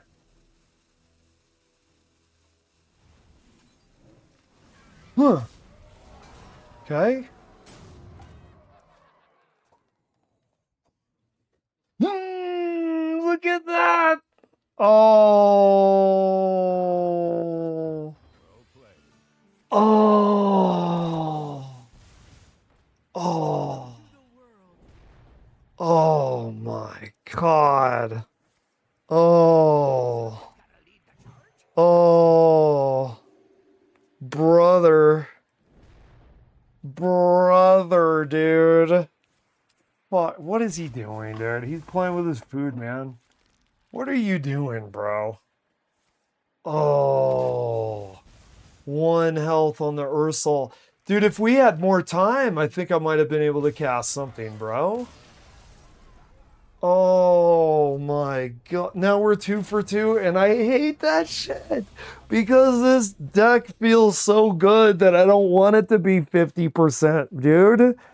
Dude, that Ursol, that goddamn Ursol. Maybe we'll get the bad taste out of our mouth by playing Ursol ourselves later. You know, like, they are not the only one that can Ursol. Oh, shit. I Ursol some shit on this round. Oh, so... Oh, my God. Some of it was the time. Did I have more mana and more time to play something that could have won that? Dude, like... Oh, my God, brother. That was stingy. That was a bee sting. And we've got an allergy like Macaulay Culkin from the movie My Girl. That was stingy, dude. That was stingy. Because it was like if you're playing football and your toe was over the line, right? Or like Walter telling Smokey over the line. It was just a toe over. They were just a toe over for that win. Oh, what? I'll take a look at this. Let's see what kind of paladin. Do we have an aura paladin? Do we have an aggro paladin? Do we have a bubble paladin? Do we have a dude paladin? They have so many options. Oh. Sting, dude. The Sting. Kind of some of that. There is options that Bashana can give you that could have beat that guy. There are options.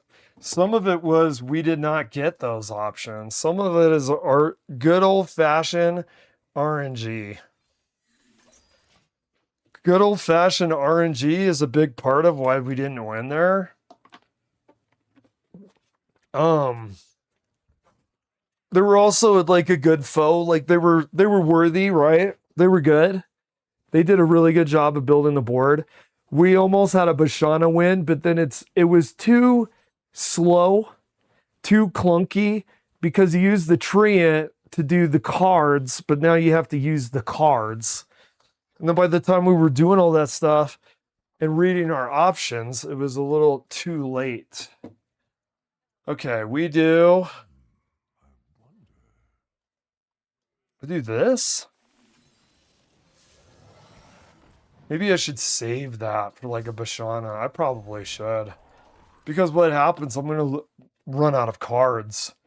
So, like, cranking it up and going faster to a Bashana is maybe more worthy than getting an Ashworm and then a Raptor out. Okay, good card. It's the first time I've seen that play today.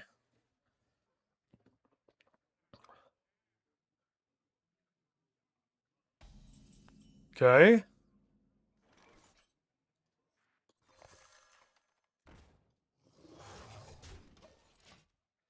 Okay, the egg gets broke open. It'll make the board spread more so we could get a 6/6 out. So am I going to say that the Ashworm is like some OP, some kind of meta thing? No. But I will say the way people hate on it, I think that it's getting more hate than it deserves. Because I think if you're really going to push for a board spread and you're doing Quest Druid, I think you could get a 6/6 out relatively quick. Don't just think of it as a 6/6 for one cost and you got to wait. Don't just think of the waiting. Think of when it becomes a 6/6. When it becomes a 6/6 is when you have a full board. Now, if you have a full board and one of them is a 6/6 and you get it fairly early, you got a nice board. They better have AoE. They better have an answer, or it's going to be game over pretty soon. So I think it's a little better than people give it credit for. We do this.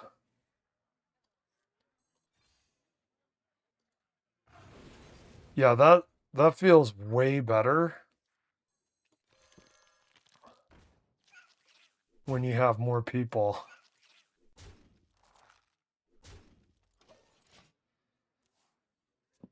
And then if they don't take care of the egg, you keep doing chip. Like if they just let that egg go because they don't want the result of it, you keep doing chip. It forces them to have to either deal with the egg or deal with the continual chip, or have it where you have the choice that you can trade yourself and then break it open, which actually do we actually maybe want to do here, because we're close to filling a board and we'll get the Ashworm. We might actually think about doing that. We might actually think about that. Okay, we do acceleration, or well, we're going to save that. Okay, we do it. Now we get the Ashworm. Okay. I want to hit it with the... Well... Nah. We'll just do it. Fuck it.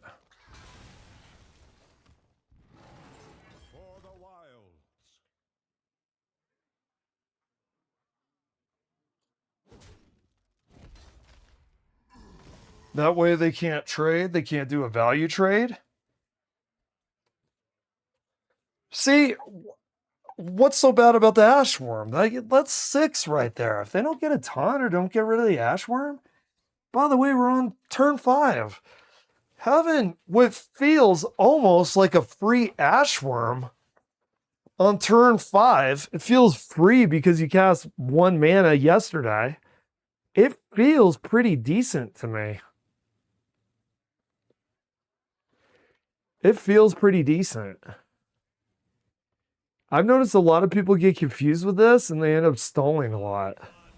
What are we at? We're at 2-2. Please give me like 2 or 3 wins in a row. Because then it'll at least feel good, right? Give me the like RNG to make me feel like it's a good build. That's so stupid. Oh shit. Well, we could get rid of those shields.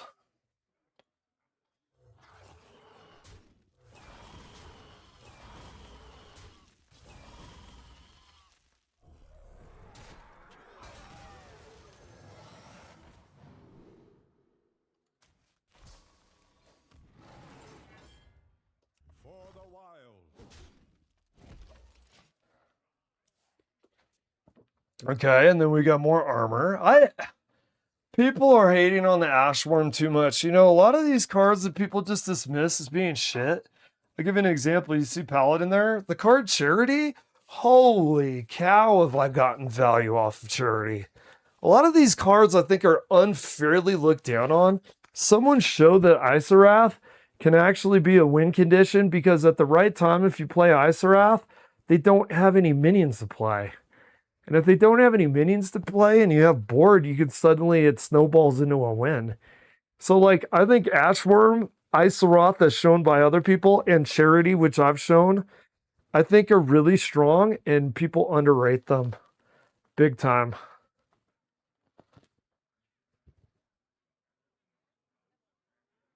Okay? Reading the cards. Dude, like, look. Ashworm is doing some lifting. So, people, you have 30 health. If you get 1 hit with Ashworm, that's 1/5 of the person's HP, right? Yeah. Yeah, you do 1/5 of their freaking HP if you get 1 hit with the Ashworm. And the Ashworm, the way that they work, like, look at that. Oh.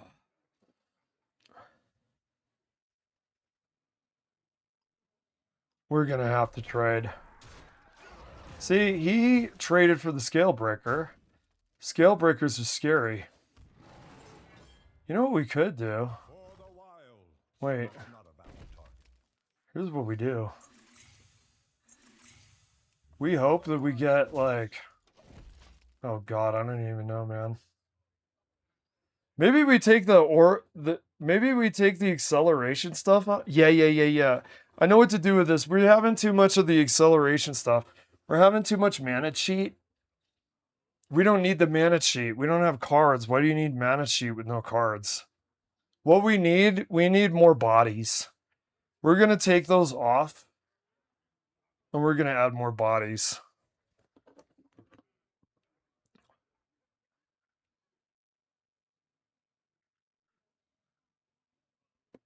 What you doing there, pal? Mr. Paladin? What you doing there, Paladin? What you doing there, bud? Okay. Nice card. I like that he's got like a different card for that.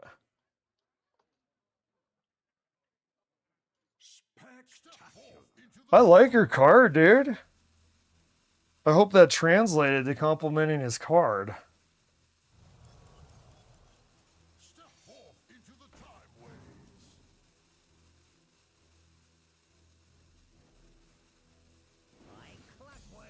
Okay. Oh my god, yeah. Oh my lord. Shit. Oh my god. Let's see if we could get it. Take off acceleration, take off the druid one where it was, what is it? The zero cost one. Let's take those off. They do not work for this build. It's actually frustrating. We're getting so much mana and not an ability to use it. It's okay. We're gonna tweak with this a little bit to make it work better.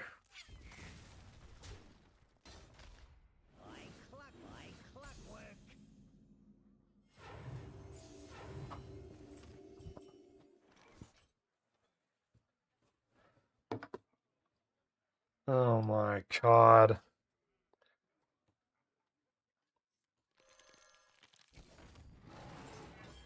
For the wilds.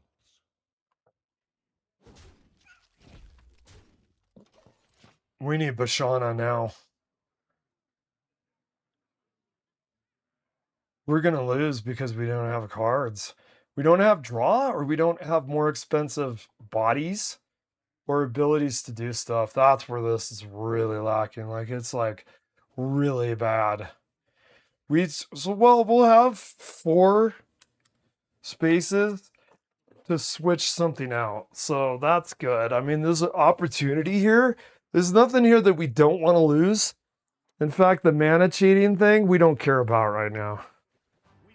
And it's actually just making us burn through cards, and we don't have any. We don't have card draw. Okay. Really? Okay. Surprised he's not just flying at our face.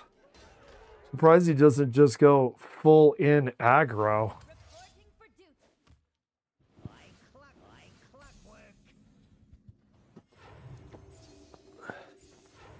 Okay.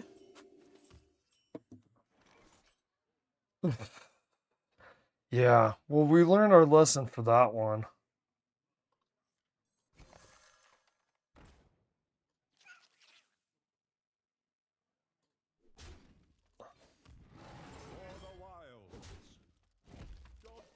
I think we're just about dead. I mean, he could do 14 face right there. Here's what we do. We'll take the acceleration off and then add more buffs. See if we can add more buffs.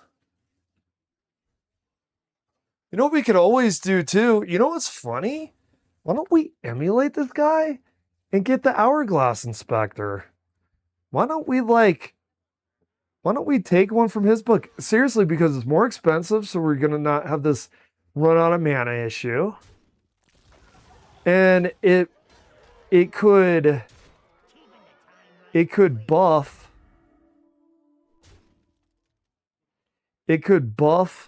our eggs to the point where they do damage when they come out.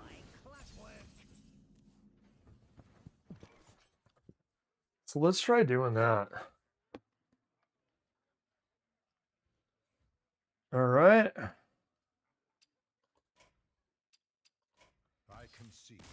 Okay, let's take them off. Yeah, I think Hourglass.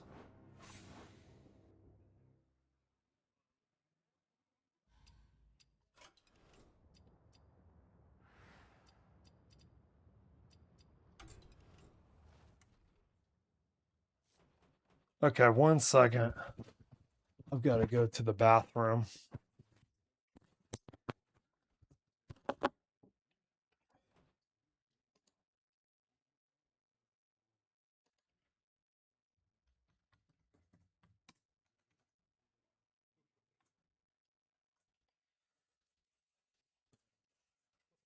Okay.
Okay.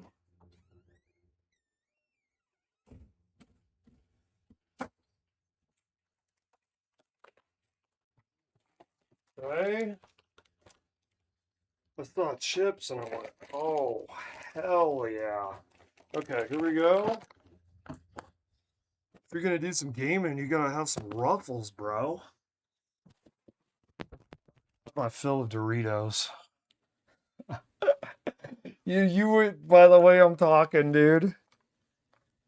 You would not think that I'm a healthy eater. I swear to God I am, bro.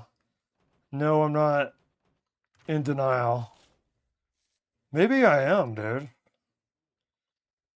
Maybe I wondered, a lot of people are LARPers. Maybe my LARPing is eating well. Okay, let's do like I'm a nutritional LARPer. Okay, so we have 4.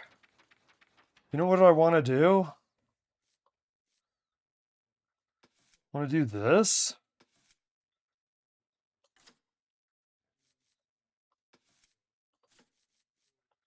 And do this.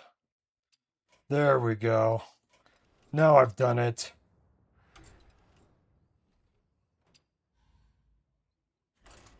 Okay, let's see what this does now. Because we needed that aura acceleration and that mana thing for the way that we're playing. Like, not at all. We needed that, like, not at all.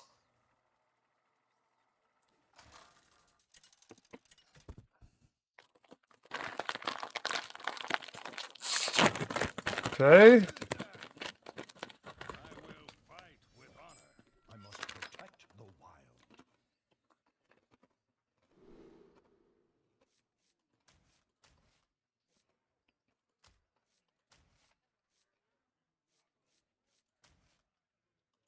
Too expensive. We mulligan those. Hopefully get some cheaper stuff. Yep. Better. Much better. And we can buff. We can buff some of this stuff. Cool, we get Ashworm out right away. Oh, that's great, dude. Actually, we'll get that by turn 4. I'm kind of conditioned for the split cards to try to get them out by turn 4 because of playing Paladin.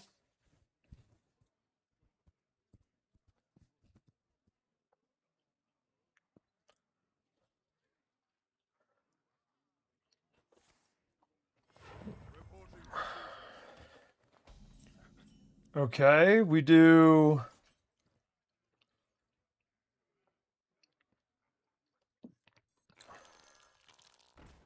Okay. We want to get the other egg out. We want to get the other egg out. Shit, we could do it by turn 4 if we play the 2, though. Do we rush the split? Do we rush the split?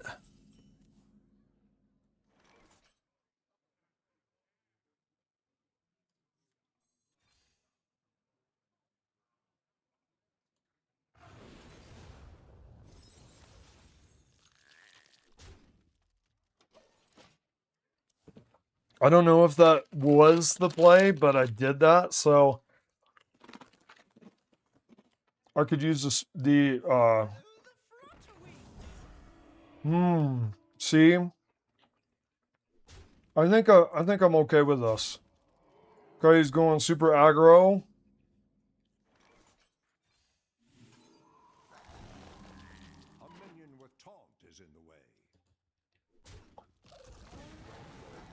Okay. We almost have the Ashworm. We almost have Ashworm. I would like something to get that out. I think this is definitely very aggro versus aggro right now.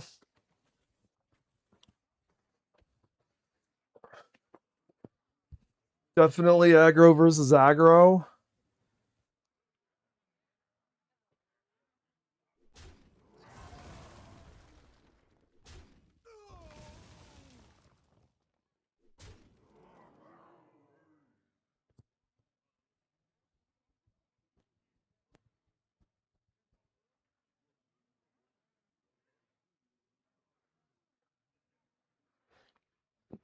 Okay.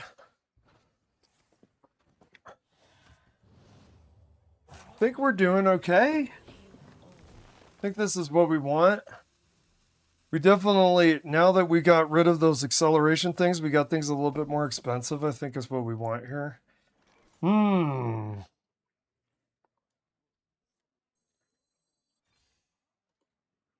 Okay, we want to try to get the Ashworm.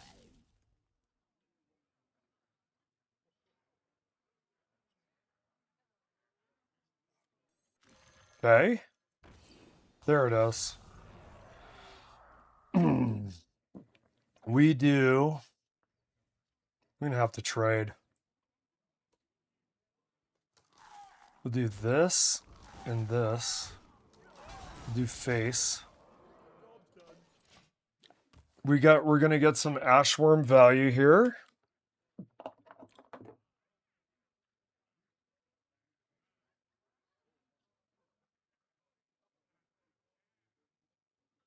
We're gonna get some Ashworm value.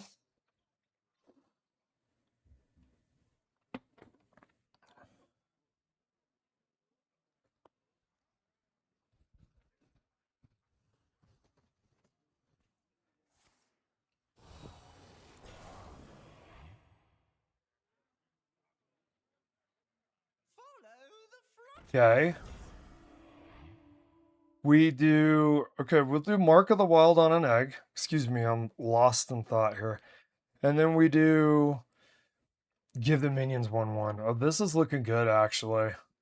These are two good cards that we have here. Yeah, he doesn't know exactly how to deal with this. What's really great is we're going to make this egg pretty formidable. We want to pop this. We want to pop this and then maybe, okay. He's trading. Okay. That is actually, I like this. Because we do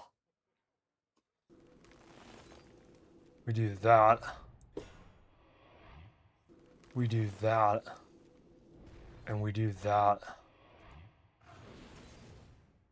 And that is pretty nice. Let's do this. We do that. We do this. And then we're going face. This, okay, this is looking way better.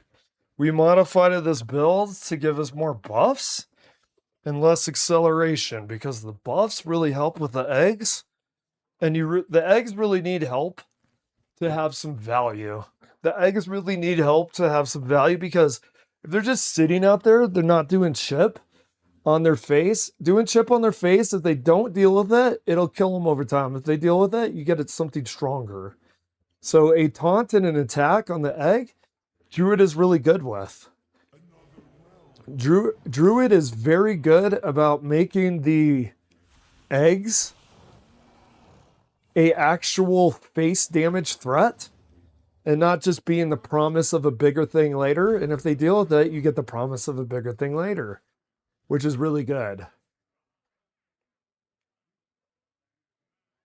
Okay. Now we're still, if you notice, because we don't have a lot of draw, it's still, we burn real fast. We burn through our cards extremely fast here. Okay, deal 2 damage. Or summon 2 saplings.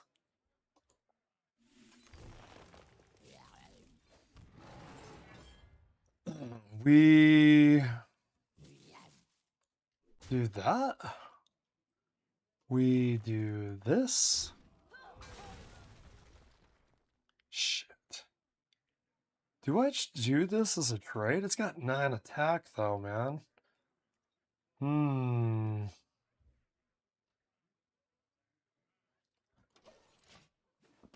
I don't. I'm going to keep the threats out there. I'll take care of it next turn. This is what I like to call a taunt paladin. Have you ever noticed that? I don't hear people talking about it on the content venues, but this is called a taunt paladin.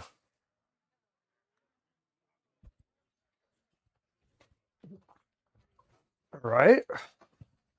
I've noticed one of the things about this druid is people take a lot longer to try to absorb what they're looking at because I don't think this is typically how people play it. Like Ashworm is kind of dead on arrival as far as people playing it. I don't know why. Like look at Ashworm now.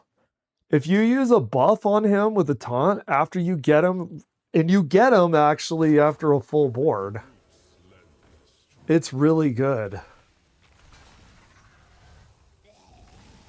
Okay.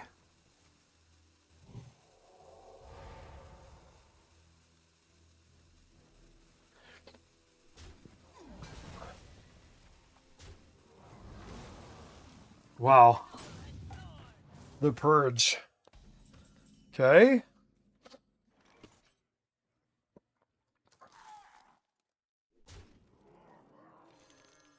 We need a Bashana or something like now. We could still win, but we need it now. We need a Bashana immediately.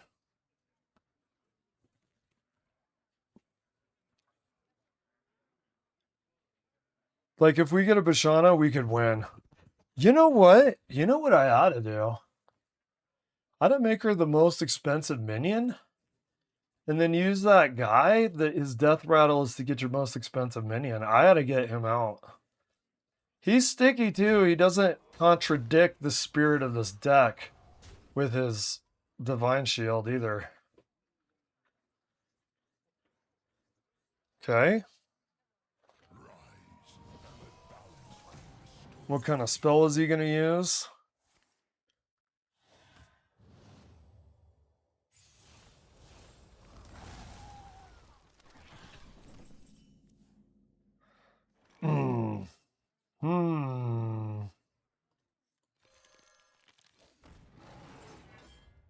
Damn.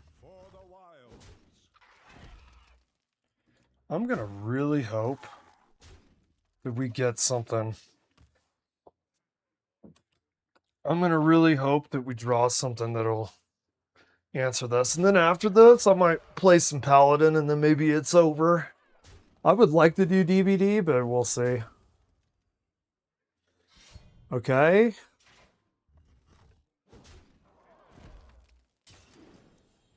Alrighty. Yeah, there we go.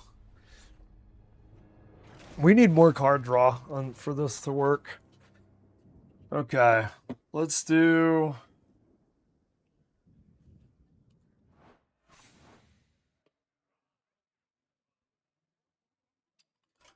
Let me see what we got for progress here.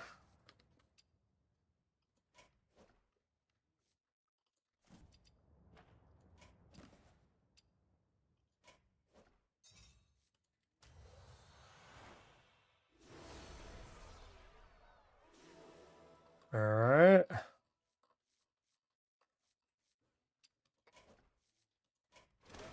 Let me see here. We got 1, 2, 3, 4, 5, 6, 7, 8, 9, 10, 11, 12, 13, 14.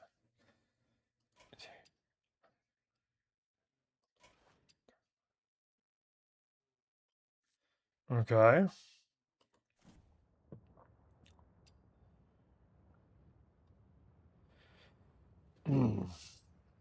We do... Oh, whoops.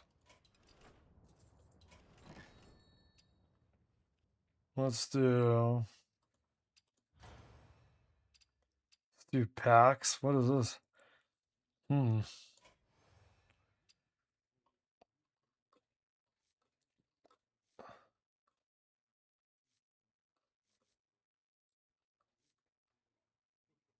Okay. All right, there we go. We got these three. I thought Emeralds came out at a different time than time-wise. I'm not sure. Okay, we do... Let's do 5.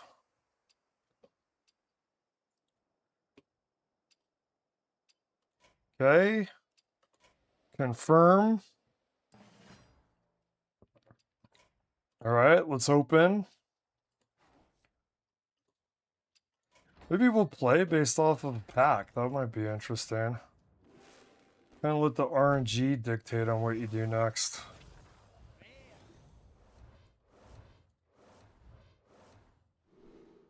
Okay.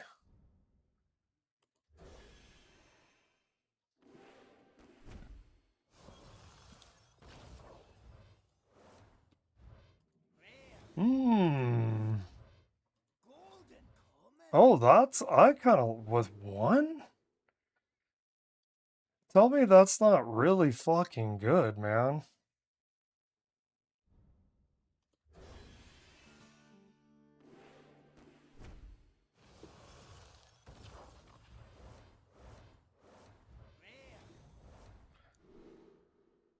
Okay.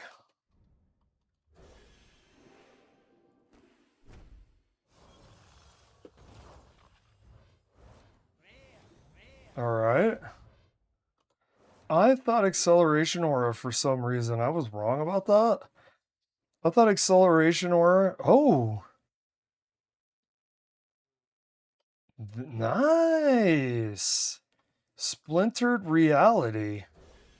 Let me do splintered reality before I forget. Splintered reality.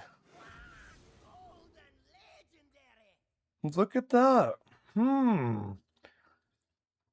Set the cost of the bottom 5 cards of your deck to 1. That's if you're really drawn fast. We don't get that. We haven't been getting that. Okay, let's do the splintered reality.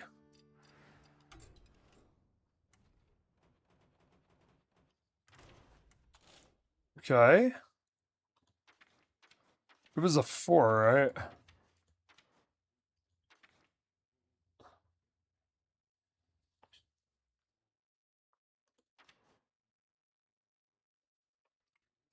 Summon 2 Treants. They get super buffed if Treants have died.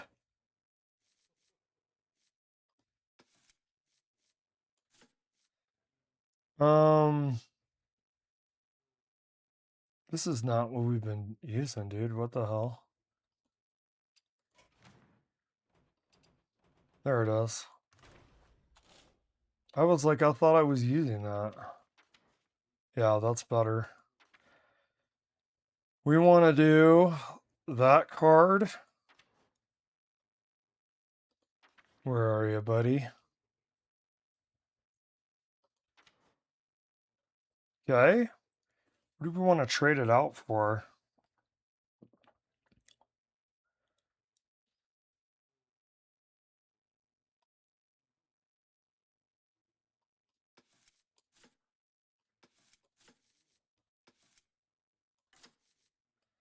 Okay.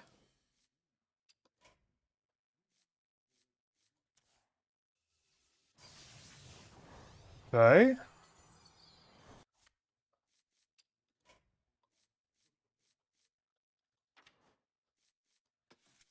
There we go. We had to craft one, but that was kind of a fun draw. It's kind of fun to draw. And then whatever you draw, consider it in one of the builds that you've been playing.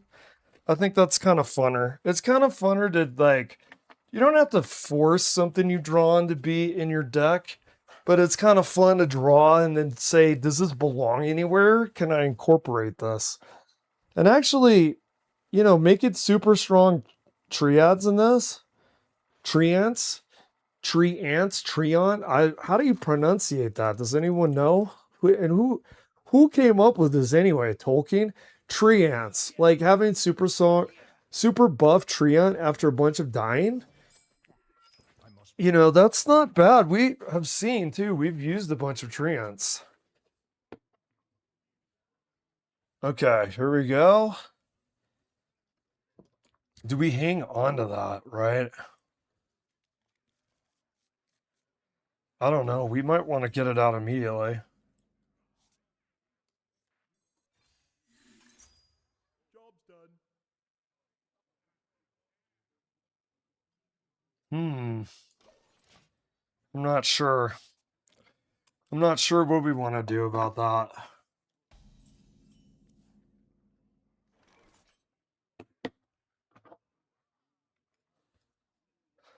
Ashworm.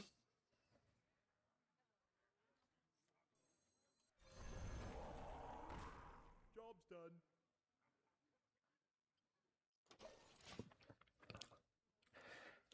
Okay. I think we're gonna want to use them. I mean, they get better over time, but we're really lacking any other options. So if we had other... Oh, that's really good. See, what we could do... How do we want to play this? We want the treants to... We want some dead treants before we play that one with the buff. We want to make the most out of the value there.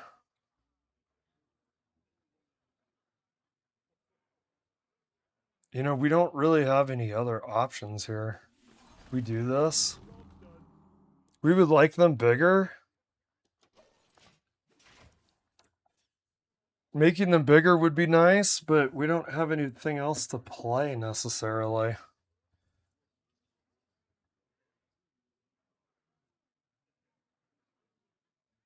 We could buff them or have a 3/2 Panther.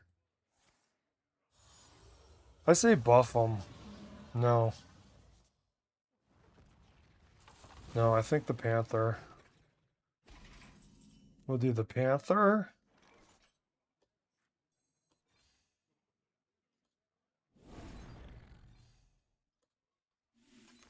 Okay. Spreading on the board.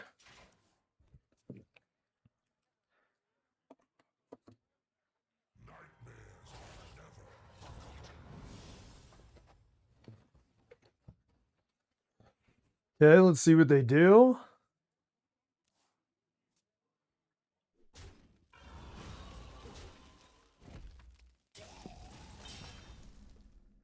We don't...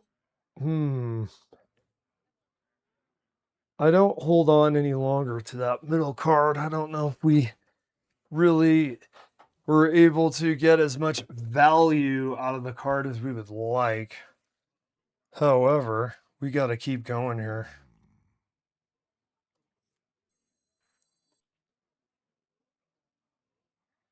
Okay. Yeah.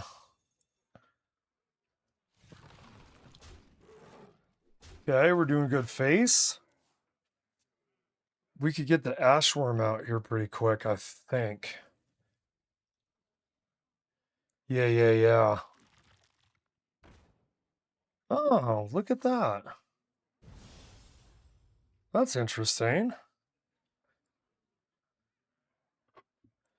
Okay, he's got a Dark Gift. A 5/1 scroll with lifesteal. I've seen everything now. Okay.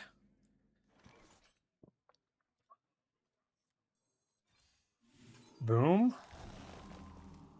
God, if I could just get somebody else out there.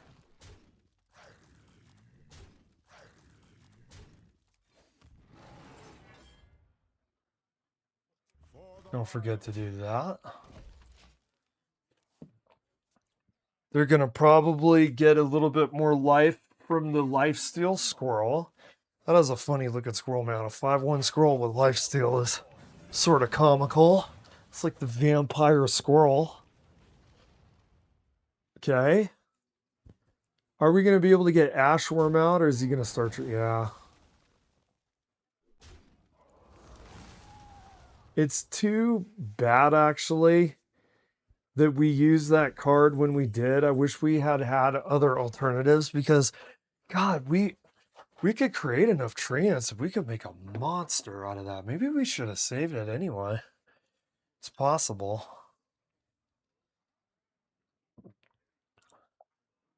We do... Do I do this?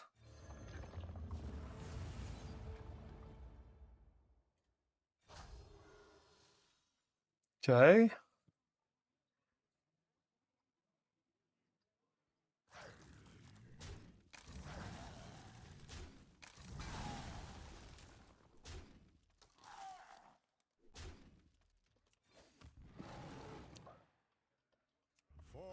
Shit, we don't quite have the ashworm. The ashworm could actually tip this over.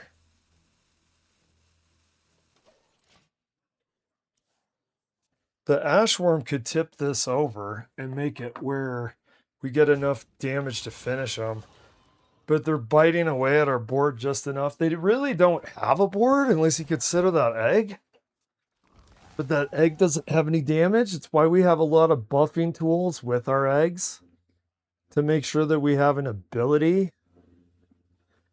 We have an ability to make those eggs even more dangerous. Dangerous if you don't deal with them. Also dangerous if you do deal with them. That's what we're trying to do. We want to catch 22 with all of our eggs. And we do have a substantial amount of eggs.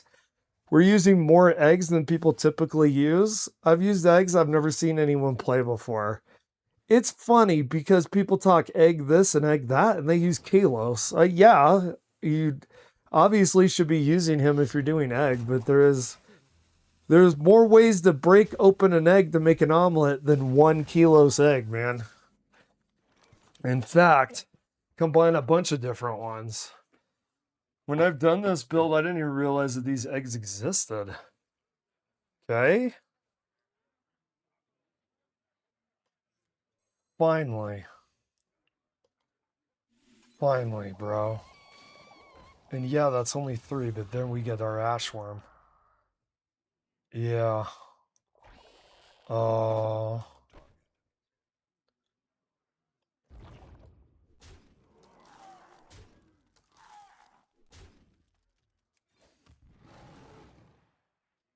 Okay, he's down to 3. We're modifying the druid a little bit. I think we're doing good here. Oops. I wonder if he's actually perplexed by the eggs we're using. The reason I say that, I don't see anybody using these eggs. Nobody. We're using eggs that people are not using. Okay, well, yeah, 12, hey. Hey, he's not dead yet. Congratulations, sir. Oh, and lifesteal. Ooh. We don't have anything to take that out.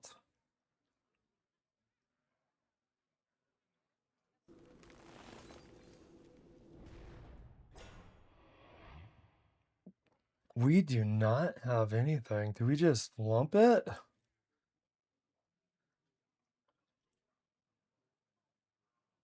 I have an idea.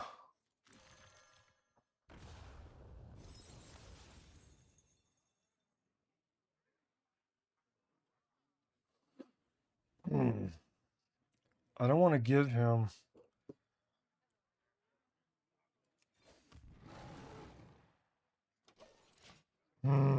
Yeah, there it is. It's only 1 now. Damn. You know what? That was a trap, dude. I feel like Admiral Akbar of Hearthstone, dude. Like humanoid fish, only not a murloc. Is Admiral... Let me ask a question, bro. He's a calamari, Admiral Akbar. This is a far more important thing to discuss than the balancing or strategy of Hearthstone. Is Admiral Akbar, are calamari just space murlocs? Is he a space murloc that declared it was a trap?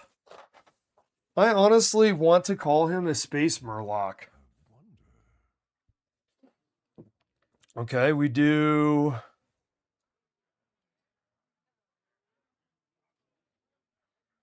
12. What?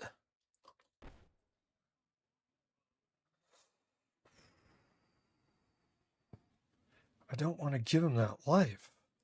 Can we get spell damage somehow?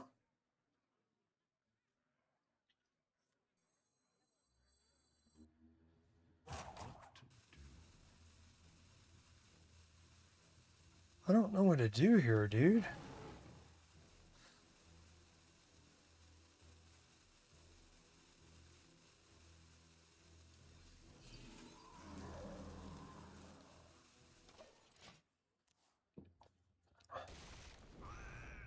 Shit, man. I don't want to give this guy the health. We're going to give him... What in God's bloody fucking name, dude? Are we serious? Are we actually fucking serious?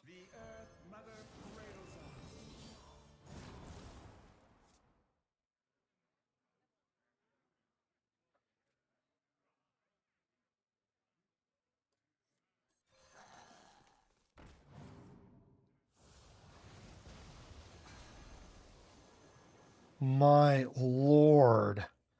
What is actually fucking happening?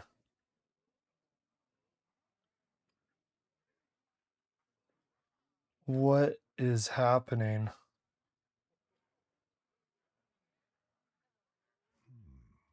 Dude, I don't know what to do here, bro.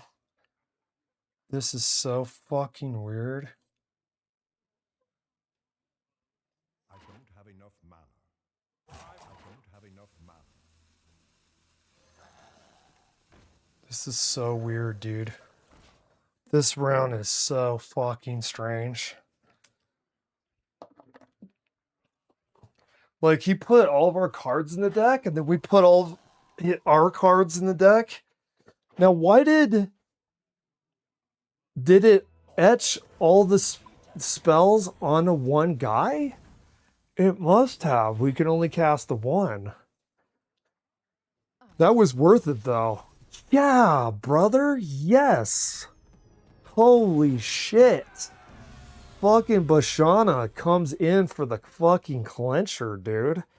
I thought that guy fucking turned the table by doing what he did there, by making us have our cards go back in our deck, and then Bashana made a treant, making where all the cards went into random decks, which was just... That's a fun card, by the way. That's fun.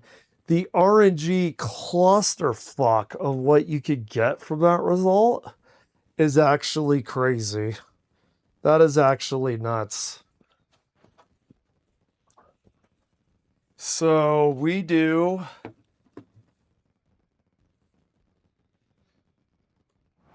Let's do one more and then maybe a couple Paladin ones. And maybe we'll do commentary or something.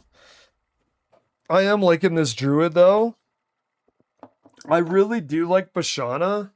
People are very mixed on their opinions for the cards.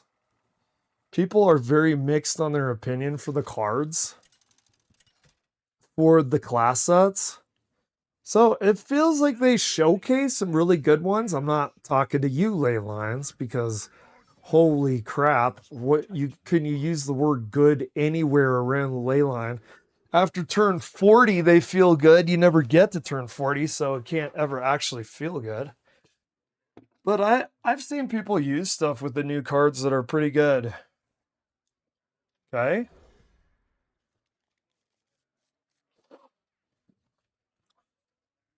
Dude, that was actually a crazy play. They put all of our cards. Oh, cool. I actually don't mind that at all. They put all of our cards in our deck, and then we put all of the cards that they had on board into various people's deck. It's like they did something troll to put it on our hand, and then we did it, put everything that they had out in different decks. Okay, we do... What you doing there, buddy? Okay.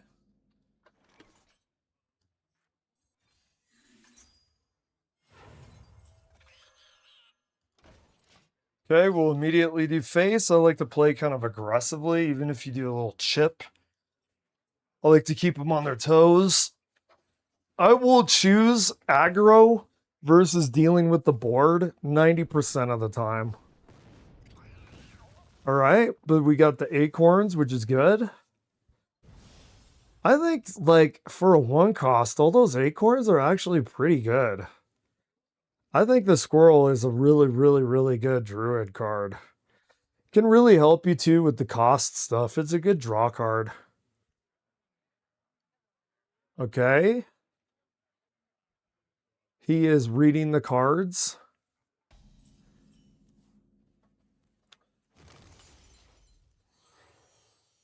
Okay, we do this.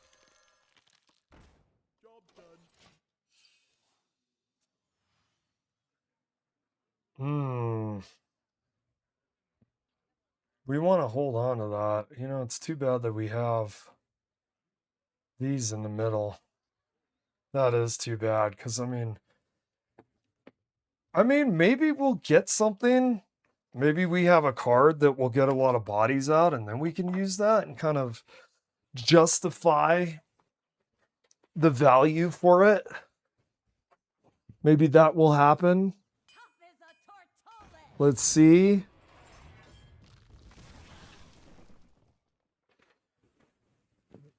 All right.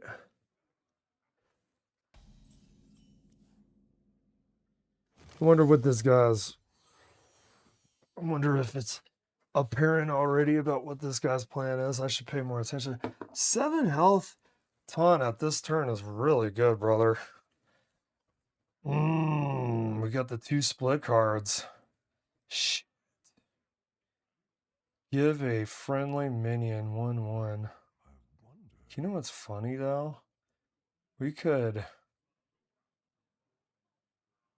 We do this.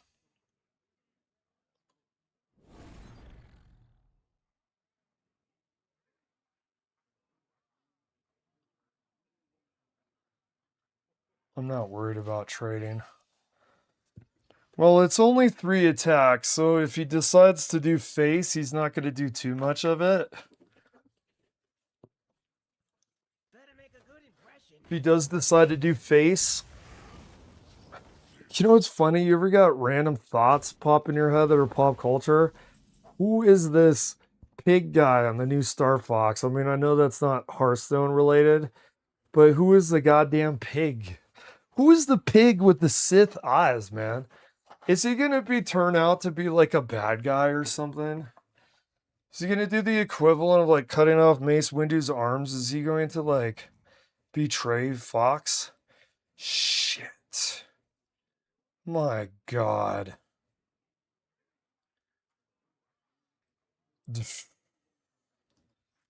Not much we could do about that. Not much we could do about it, dude. We could do that middle card next and then fuse. That's too bad, man. That is not the optimum way to do shatter cards for sure. Oh, this guy's building up shield as well.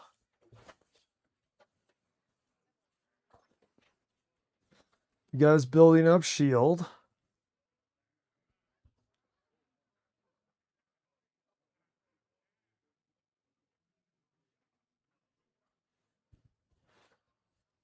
All right. Okay. We're starting to slip here. We're starting to, no pun intended, because we're druid and we have treants. Our hand is starting to slip away from the branch as we're starting to sink into quicksand. God, the way that those shatter cards, the way that they were positioned, man, not fun. It's kind of like if you get a Nosdarmu in between flight maneuvers, dude. It's like, God damn it. Okay.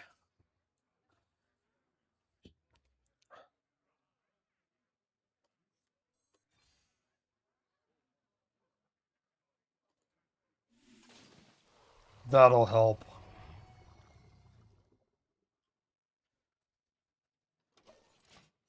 That'll help. Now maybe we could start getting some buffs on these. So if he doesn't get rid of the Orca, that'll really help. Oh my god, look at the armor, dude. It's an armor warrior. Ah, okay, that's what he's doing. Fair enough.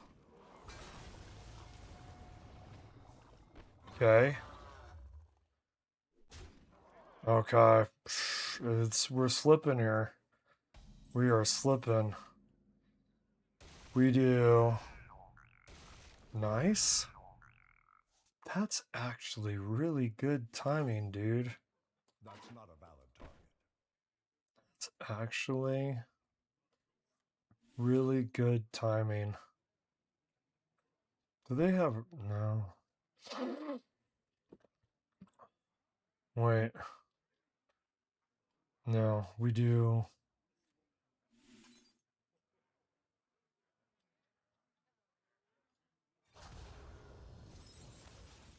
Give that minion a turn to get ready.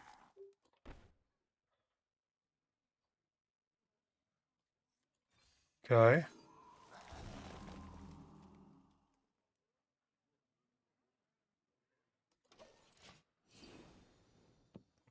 I should have given it to the treants. That's okay. That's all right there. Too bad we don't have an ashworm out here. See, I mean, when you're... That's actually a good test. If you're wishing you had a card, isn't that a good indicator that the card is good? Like, I wish I had the ashworm. An ashworm would go hard right now. An ashworm would be able to trade and not die with that pesky taunt.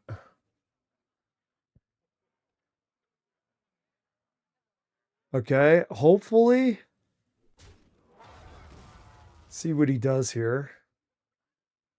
Hopefully we get some stuff to really push it over. Bashana would go, well, I'm really liking the Bashana card, man. I'm really enjoying it. Honestly. I think it's really good. I think the Bashana card can really end games in a really good way. Okay, we do... They traded that out. We do... Okay, we'll trade here. Damn, dude, I wish one of these had 3. Okay.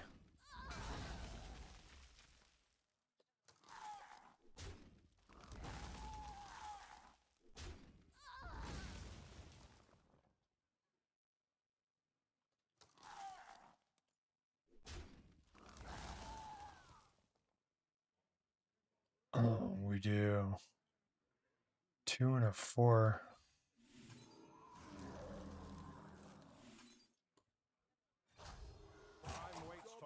Okay.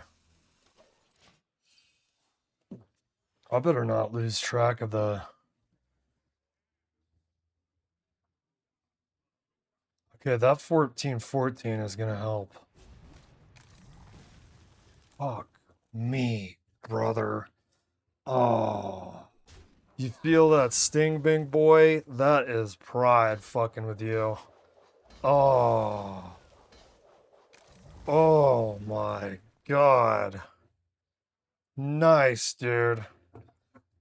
Is that a win for him? I don't know. That was an error. Spectacular.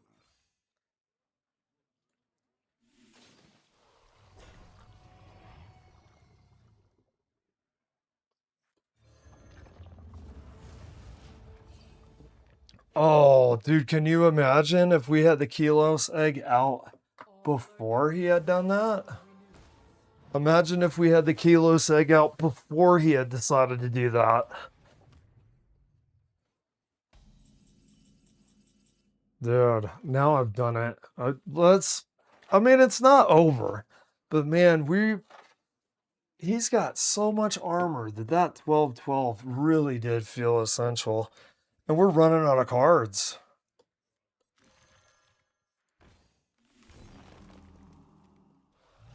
We gotta get that armor off, man.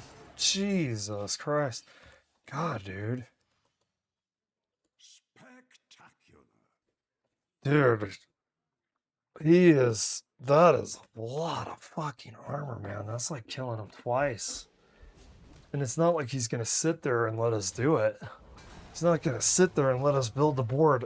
We built the board that we kind of wanted to win. And his board clear, substantial. Unfortunately, we didn't have the kilos out. If we had the kilos out, God, man. The kilos would have helped a lot there.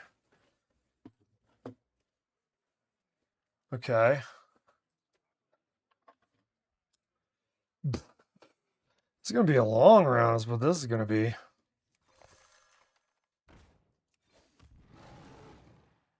For the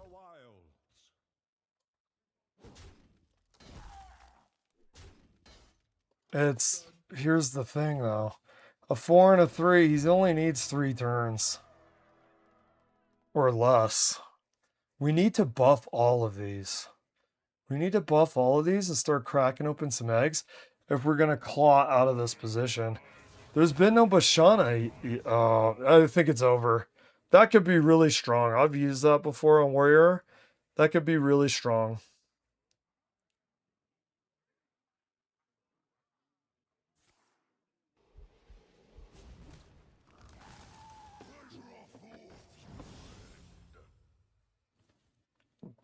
Okay.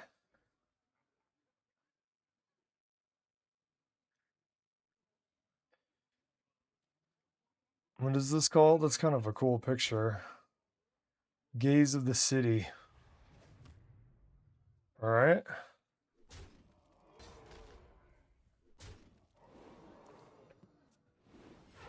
Oh, man. Yeah.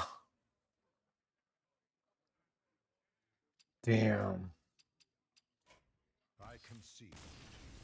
We'll do a couple pally rounds.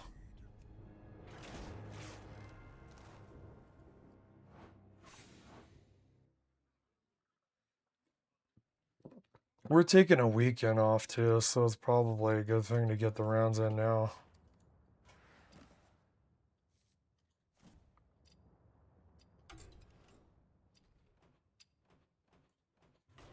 Okay, let's do a couple, and then we'll end stream.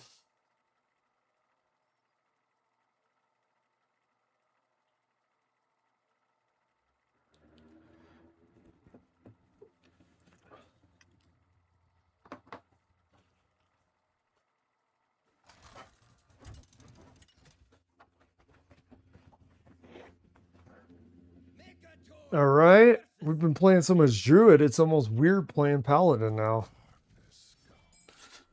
Playing so much Druid, it's almost strange. Okay, we do... Oh. Well, we don't really need that right now. They're a little too expensive. We mulligan those. I meant to get him Ito out. I'd rather do Rooney because of friendship, actually. Job's done. Or teamwork, not friendship. Okay.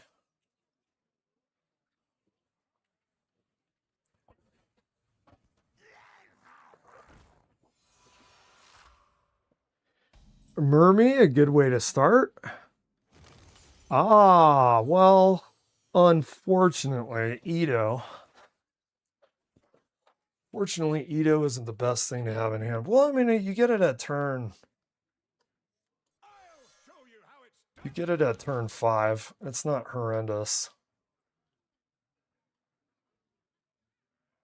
Oh, I forgot to use his rush. Oops. That's okay.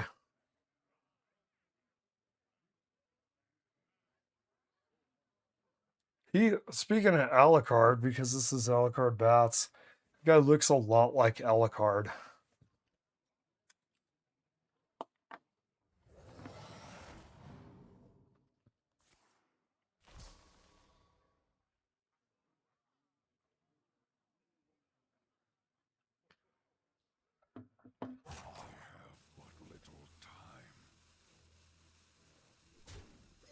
Okay.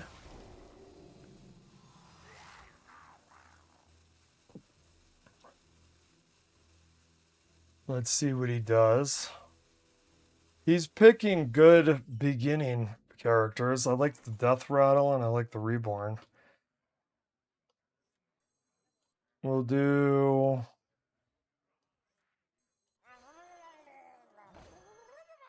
Don't want to forget to get his buff there. Then we'll do Ito. And then, you know, if Ito isn't dead, that's actually really good. Because if Ito isn't dead, what we do is we put a shield on him with flight maneuvers, and then when the shields get taken off of people, he will have the ability with his mana to be able to put them back on.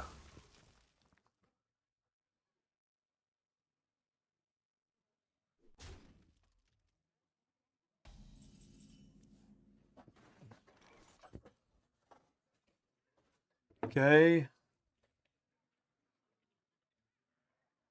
Do this. Just do some face. So he doesn't even have the ability to kill him. He's got 5. He's got 5 there. We do flight maneuvers and then the rock, maybe. Flight maneuvers and the rock? Flight maneuvers will also give him some health. Oh no, it doesn't give the health anymore. Forgive me. It doesn't give the health. Okay. He's... Well, actually, I don't know if I agree. I don't know if I agree with that behavior. Okay.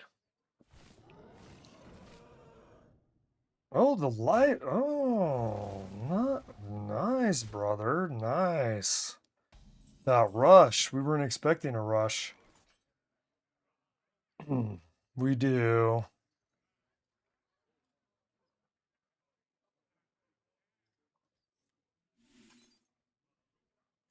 We don't want his lifesteal anymore.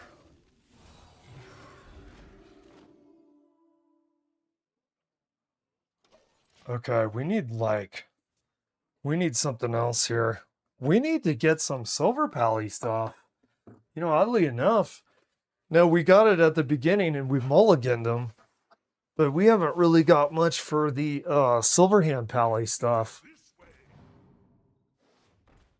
We haven't got much for the Silverhand Pally.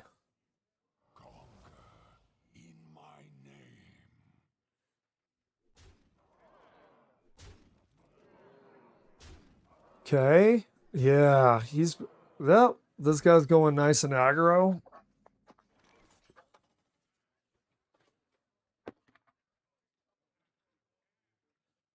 Ah. So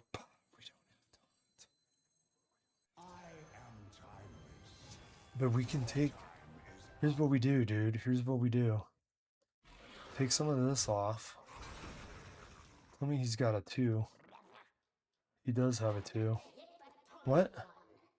Oh, the taunts. The taunts. Ooh. Oh. Oh. Oh, no. Man. Man, no taunt. Damn, dude. Fucking damn. That would have turned it over. That would have turned it over.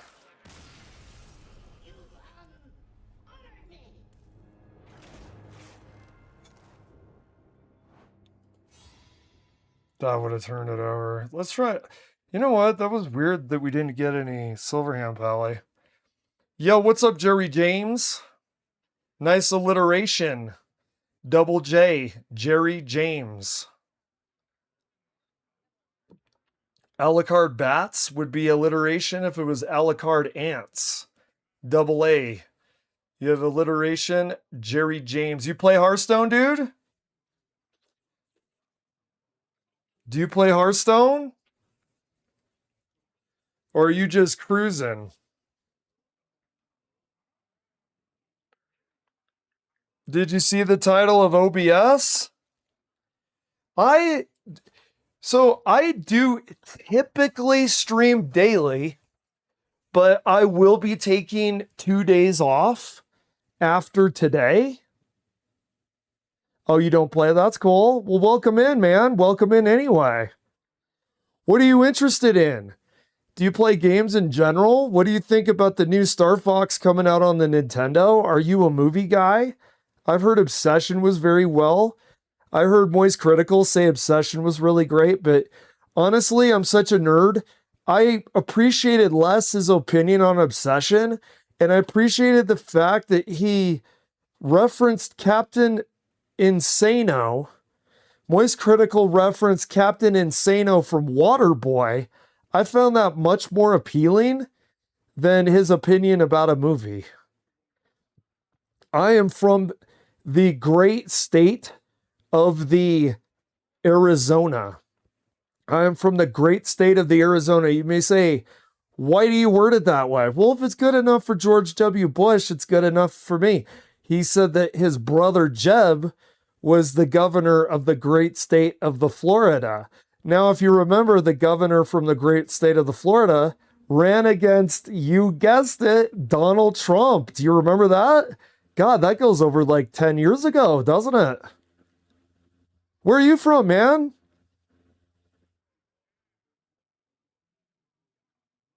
Are you from the US of A? Or are you, I've seen a lot of different people from different places.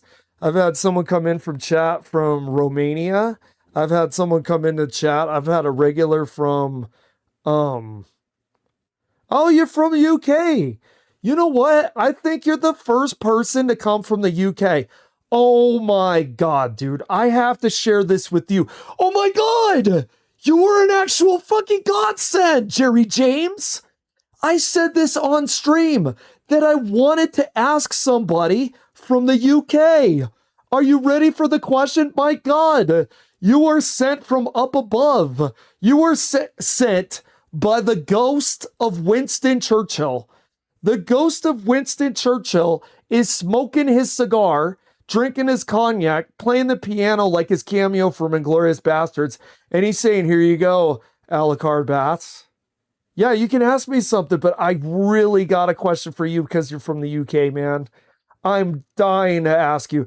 I feel like Winston Churchill's ghost personally sent you into this stream, man. Please ask me anything that you would want. But my God, I have the mother of all questions for you. As someone from the UK, I gotta ask this. I gotta have you confirm or tell me that this is full of shit. I have an observation about people from the UK, and I really want to know if you think it's accurate or inaccurate.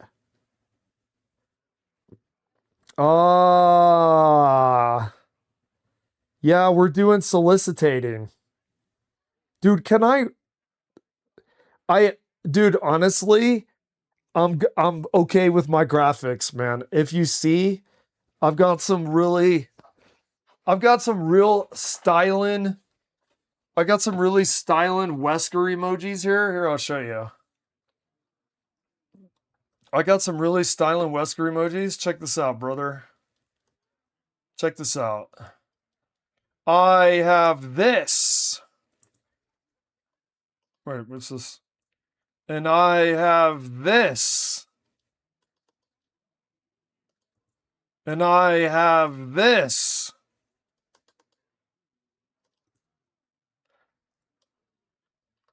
Wait, yeah. Dude, please, man, let me ask you. Can I ask you my question?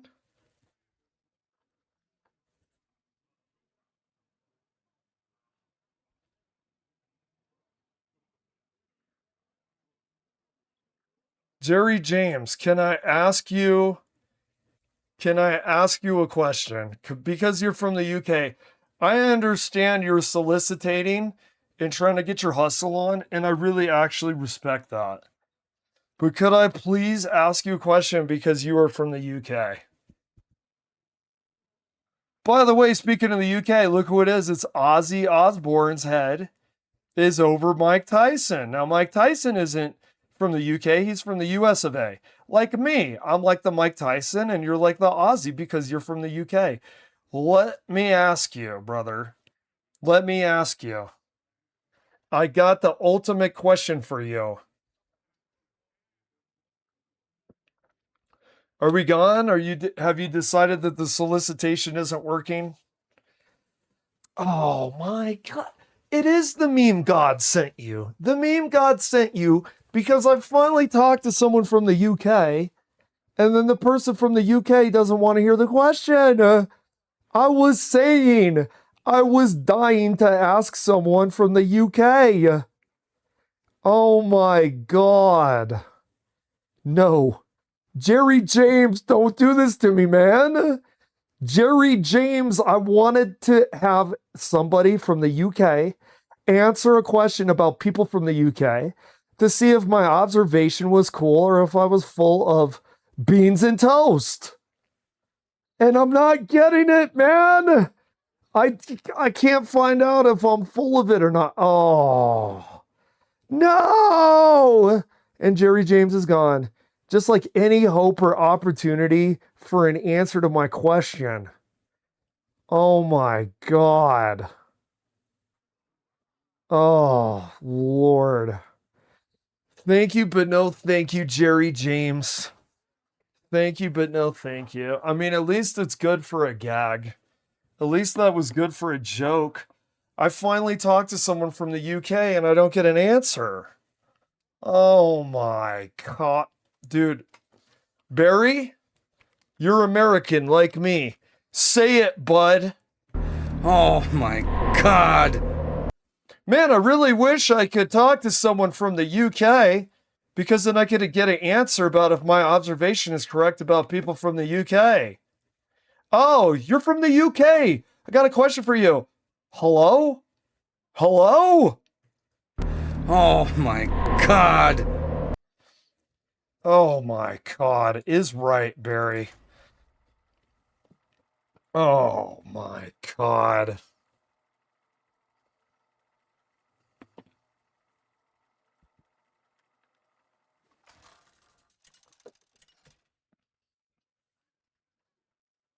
I don't know. Was that an answer to my question? Well, he wasn't either being pissed off or pretentious. So maybe, no. The British are either pissed off, pretentious, or are selling you something. Right? Oh my God. Oh, brother. Oh my God. Is fucking right. Okay, what are we at here? We're at 3.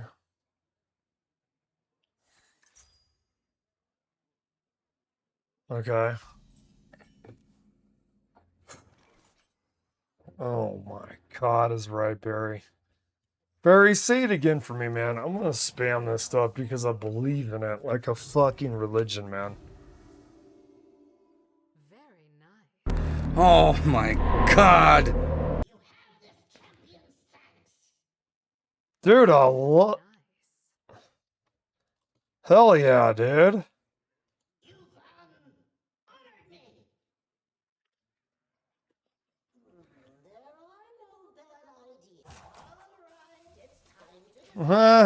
Dude, I love this guy. Dude, I'm not the hugest Hearthstone skin guy. I think DBD has better skins. But honestly, that guy's voice acting is freaking incredible, man. I'm not gonna lie. The voice acting is incredible. Okay, we do this. Unfortunately, we can't. Oh, you know something? If we can position it, would we get more Silverhand recruits out? If we can position that, then we could get that guy's massive value. In the next turn, if they're not all dead, you'll have a bunch of taunts with Divine Shield on everybody. I really hope that we get to either keep these Silverhand recruits or Oh, I would love the cast 4, dude. Tell me we get to cast 4 before we use the new legendary. Please please tell me that. Please do.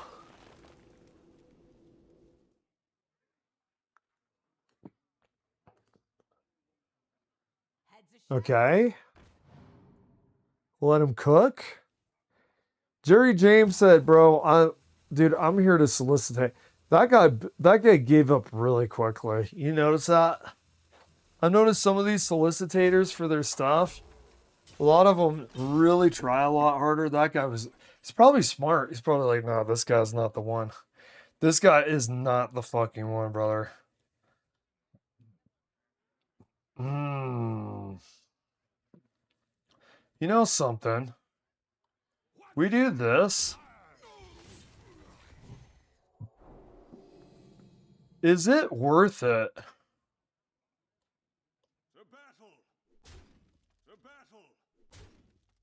Is it worth it?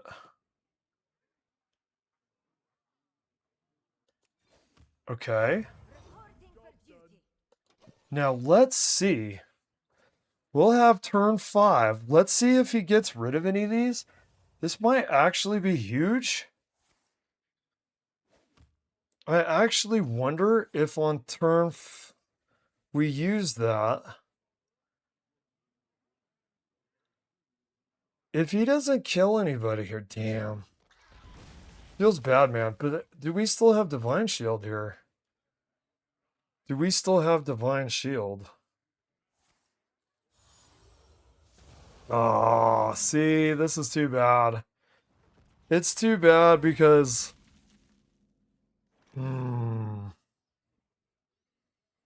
I mean... We only get that guy? But I mean, he has a shield on, right? I mean... That's not too bad. Especially when you can... I mean, you could do a lot more with this guy. I've made several Silverhand recruits all become... Oh my god. Yeah, see, I've had several Silverhand recruits all become like 10 attack.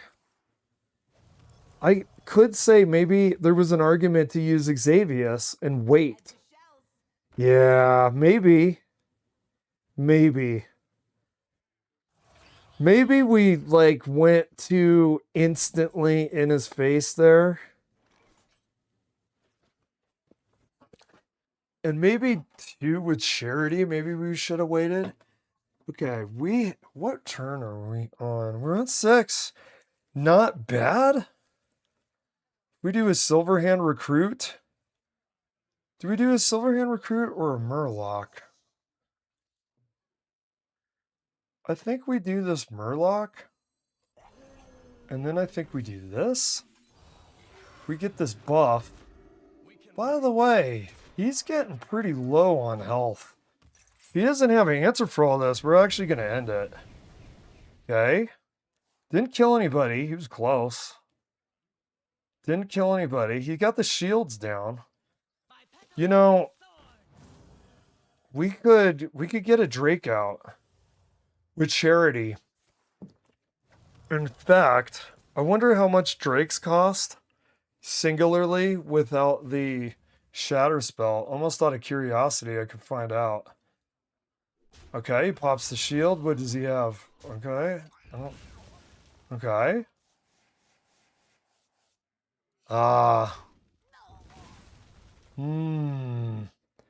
See though, he's almost dead. The glade is suffering. Okay. I bring out the best in you. We can rebuild. And yep. There you go, buddy.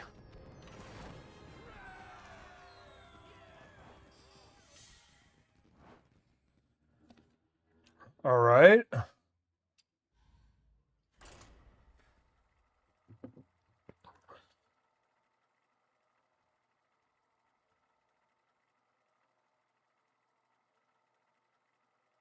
All right.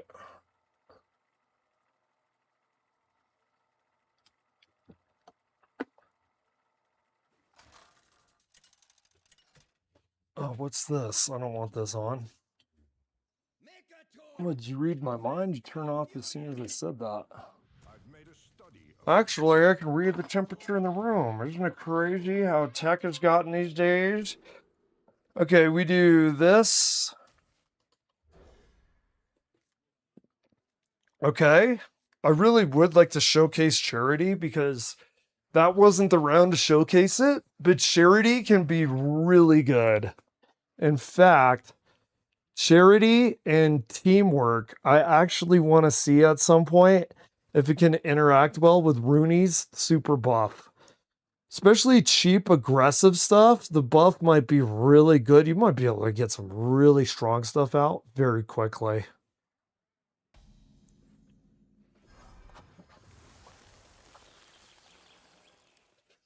Oh, good. Flight maneuver is very good.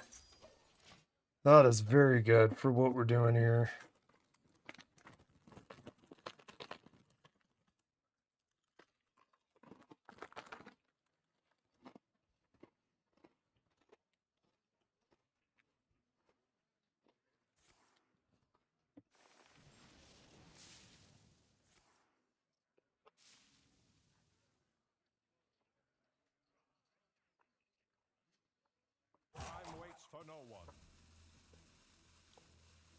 Time waits for no one. Truer words have never been spoken, sir. The best delivery I've ever heard of that line was Clint Eastwood in a Dirty Harry movie. All right, we do this. We got 1 out of 6. You know, it might be a waste to use Charity right now. But if he puts out a minion, yeah, it's always an opportunity. No, it's not an opportunity. Yikes. Okay, this is an opportunity, though. Okay. Now, if he kills those, I would like to use the fully actualized Shatter card. But if we're unable to, that's okay. I would like to use the fully actualized Shatter card. But maybe if you just... I don't know. Charity isn't necessarily the best sometimes in between the Shatter card. If he just goes aggro, that might be okay. Well, we can't trade because of the shields if he just goes aggro. We'll get Torith pretty soon. I feel like Torith will be really good with his board building here. That's the kind of defense that we could use. Yeah, he goes, okay. Okay, here's the thing. Here's the thing. This is actually maybe really good. What are we doing? A 24? Okay, that's okay. This might be okay because we do this.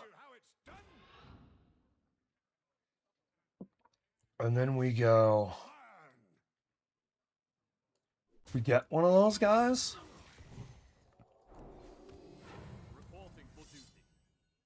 Now the question is, do we get rid of his board there? Oh, or do we go aggro?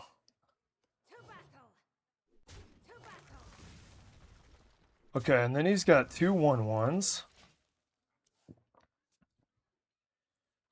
Now, if he doesn't kill these, we can use Charity, which will be nice. If he doesn't kill these, we can use Charity, which will be really nice. Because they're only 1-cost Silverhand recruits when you're in hand.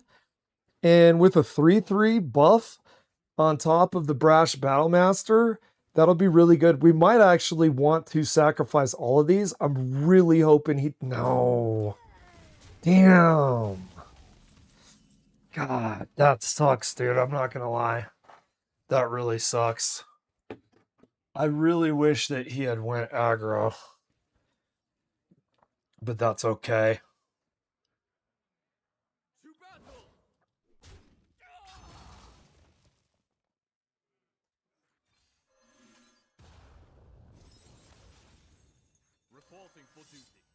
See, and even when you're not using it to its maximum, we have a 5-4 recruit.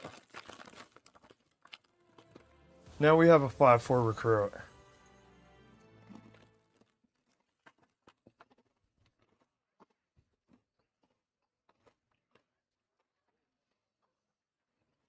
He's thinking about it, isn't he? Okay, he decides on trading. Okay, we got Torith, and he doesn't really have a lot of board. Now, maybe he could do an AoE, which would be kind of scary. That's really good, by the way. I am not minding this as much as you may think I am. You want to shut him down a little earlier, but because we have flight maneuvers and Ursul, I wonder if we do Ursul first, because we have flight maneuvers. If Ursul does teamwork, we want to do Ursul first. I think I keep flight maneuvers because we probably will win if we get a teamwork and we have a flight maneuvers in hand. We will probably win. It doesn't look like he has an AoE for this. Remember, he's got three divine shields. I wonder what we'll get with Ursula. Yeah, it's not the right turn. Oh. Damn. Do we wait with Ursula? Do we wait? Do we wait? I'm gonna wait. I'm gonna wait, dude.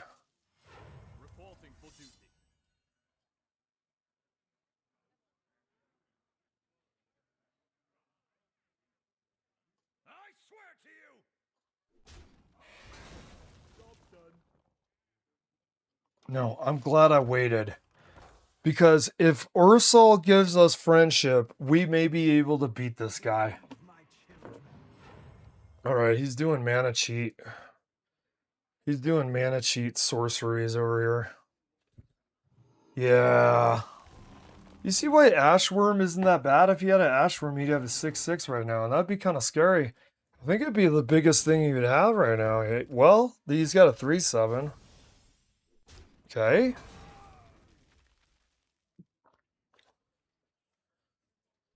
Yeah. Okay. He is going to take out some of these. He's nervous about shields, huh? Okay. We do it. Give us something good, brother. You got to give us something good.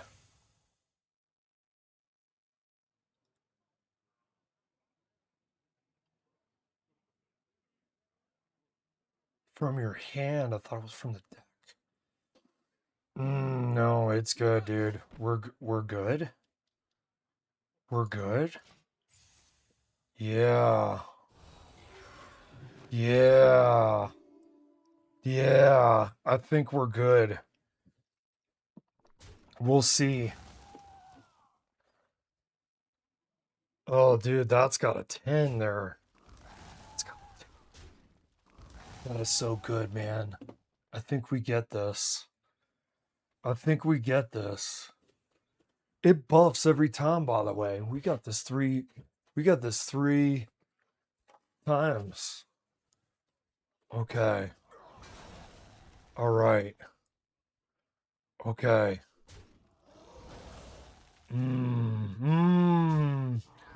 Too bad, however.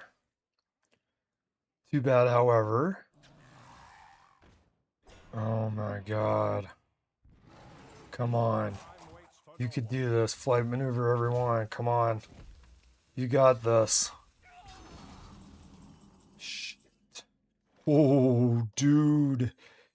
Fucking yes. That is so huge for us, man. That is so fucking huge. Fuck.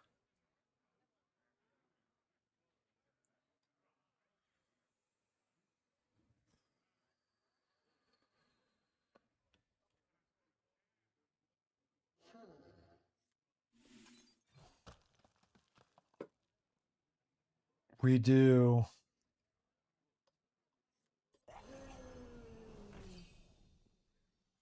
Wait.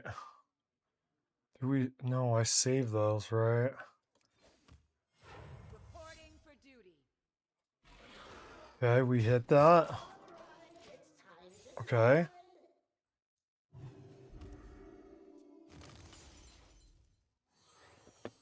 Okay. We got one more, right? We got one more. How many? One turn left. Okay. We got to make that work, man. We got to make that work. We got to shut him down right now. We need that. This turn is everything. We need this to work. Okay. Whoa, he's going face, dude. Really? How much more do we have left? 8?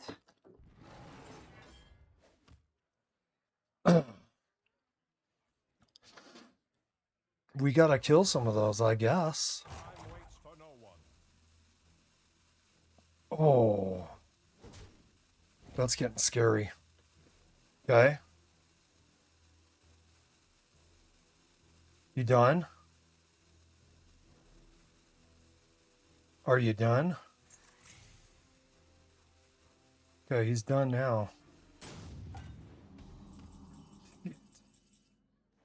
Oh, shit. Oh, shit.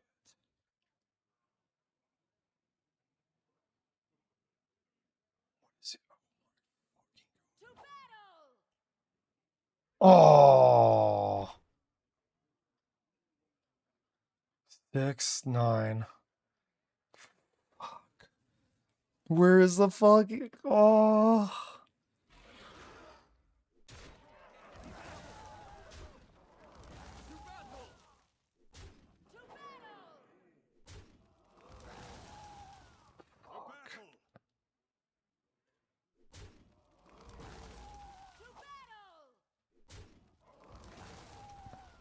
My God.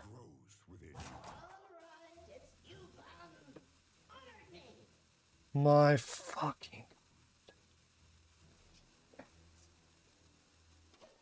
shit. God, we had that guy, man. Man, good job, brother. Dude, a taunt, man. A taunt would have went huge. Okay, we do...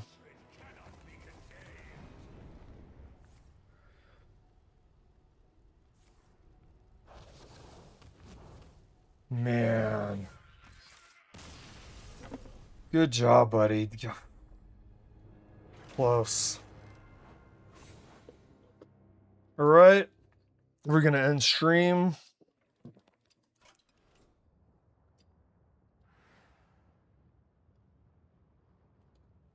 Thank you for coming in.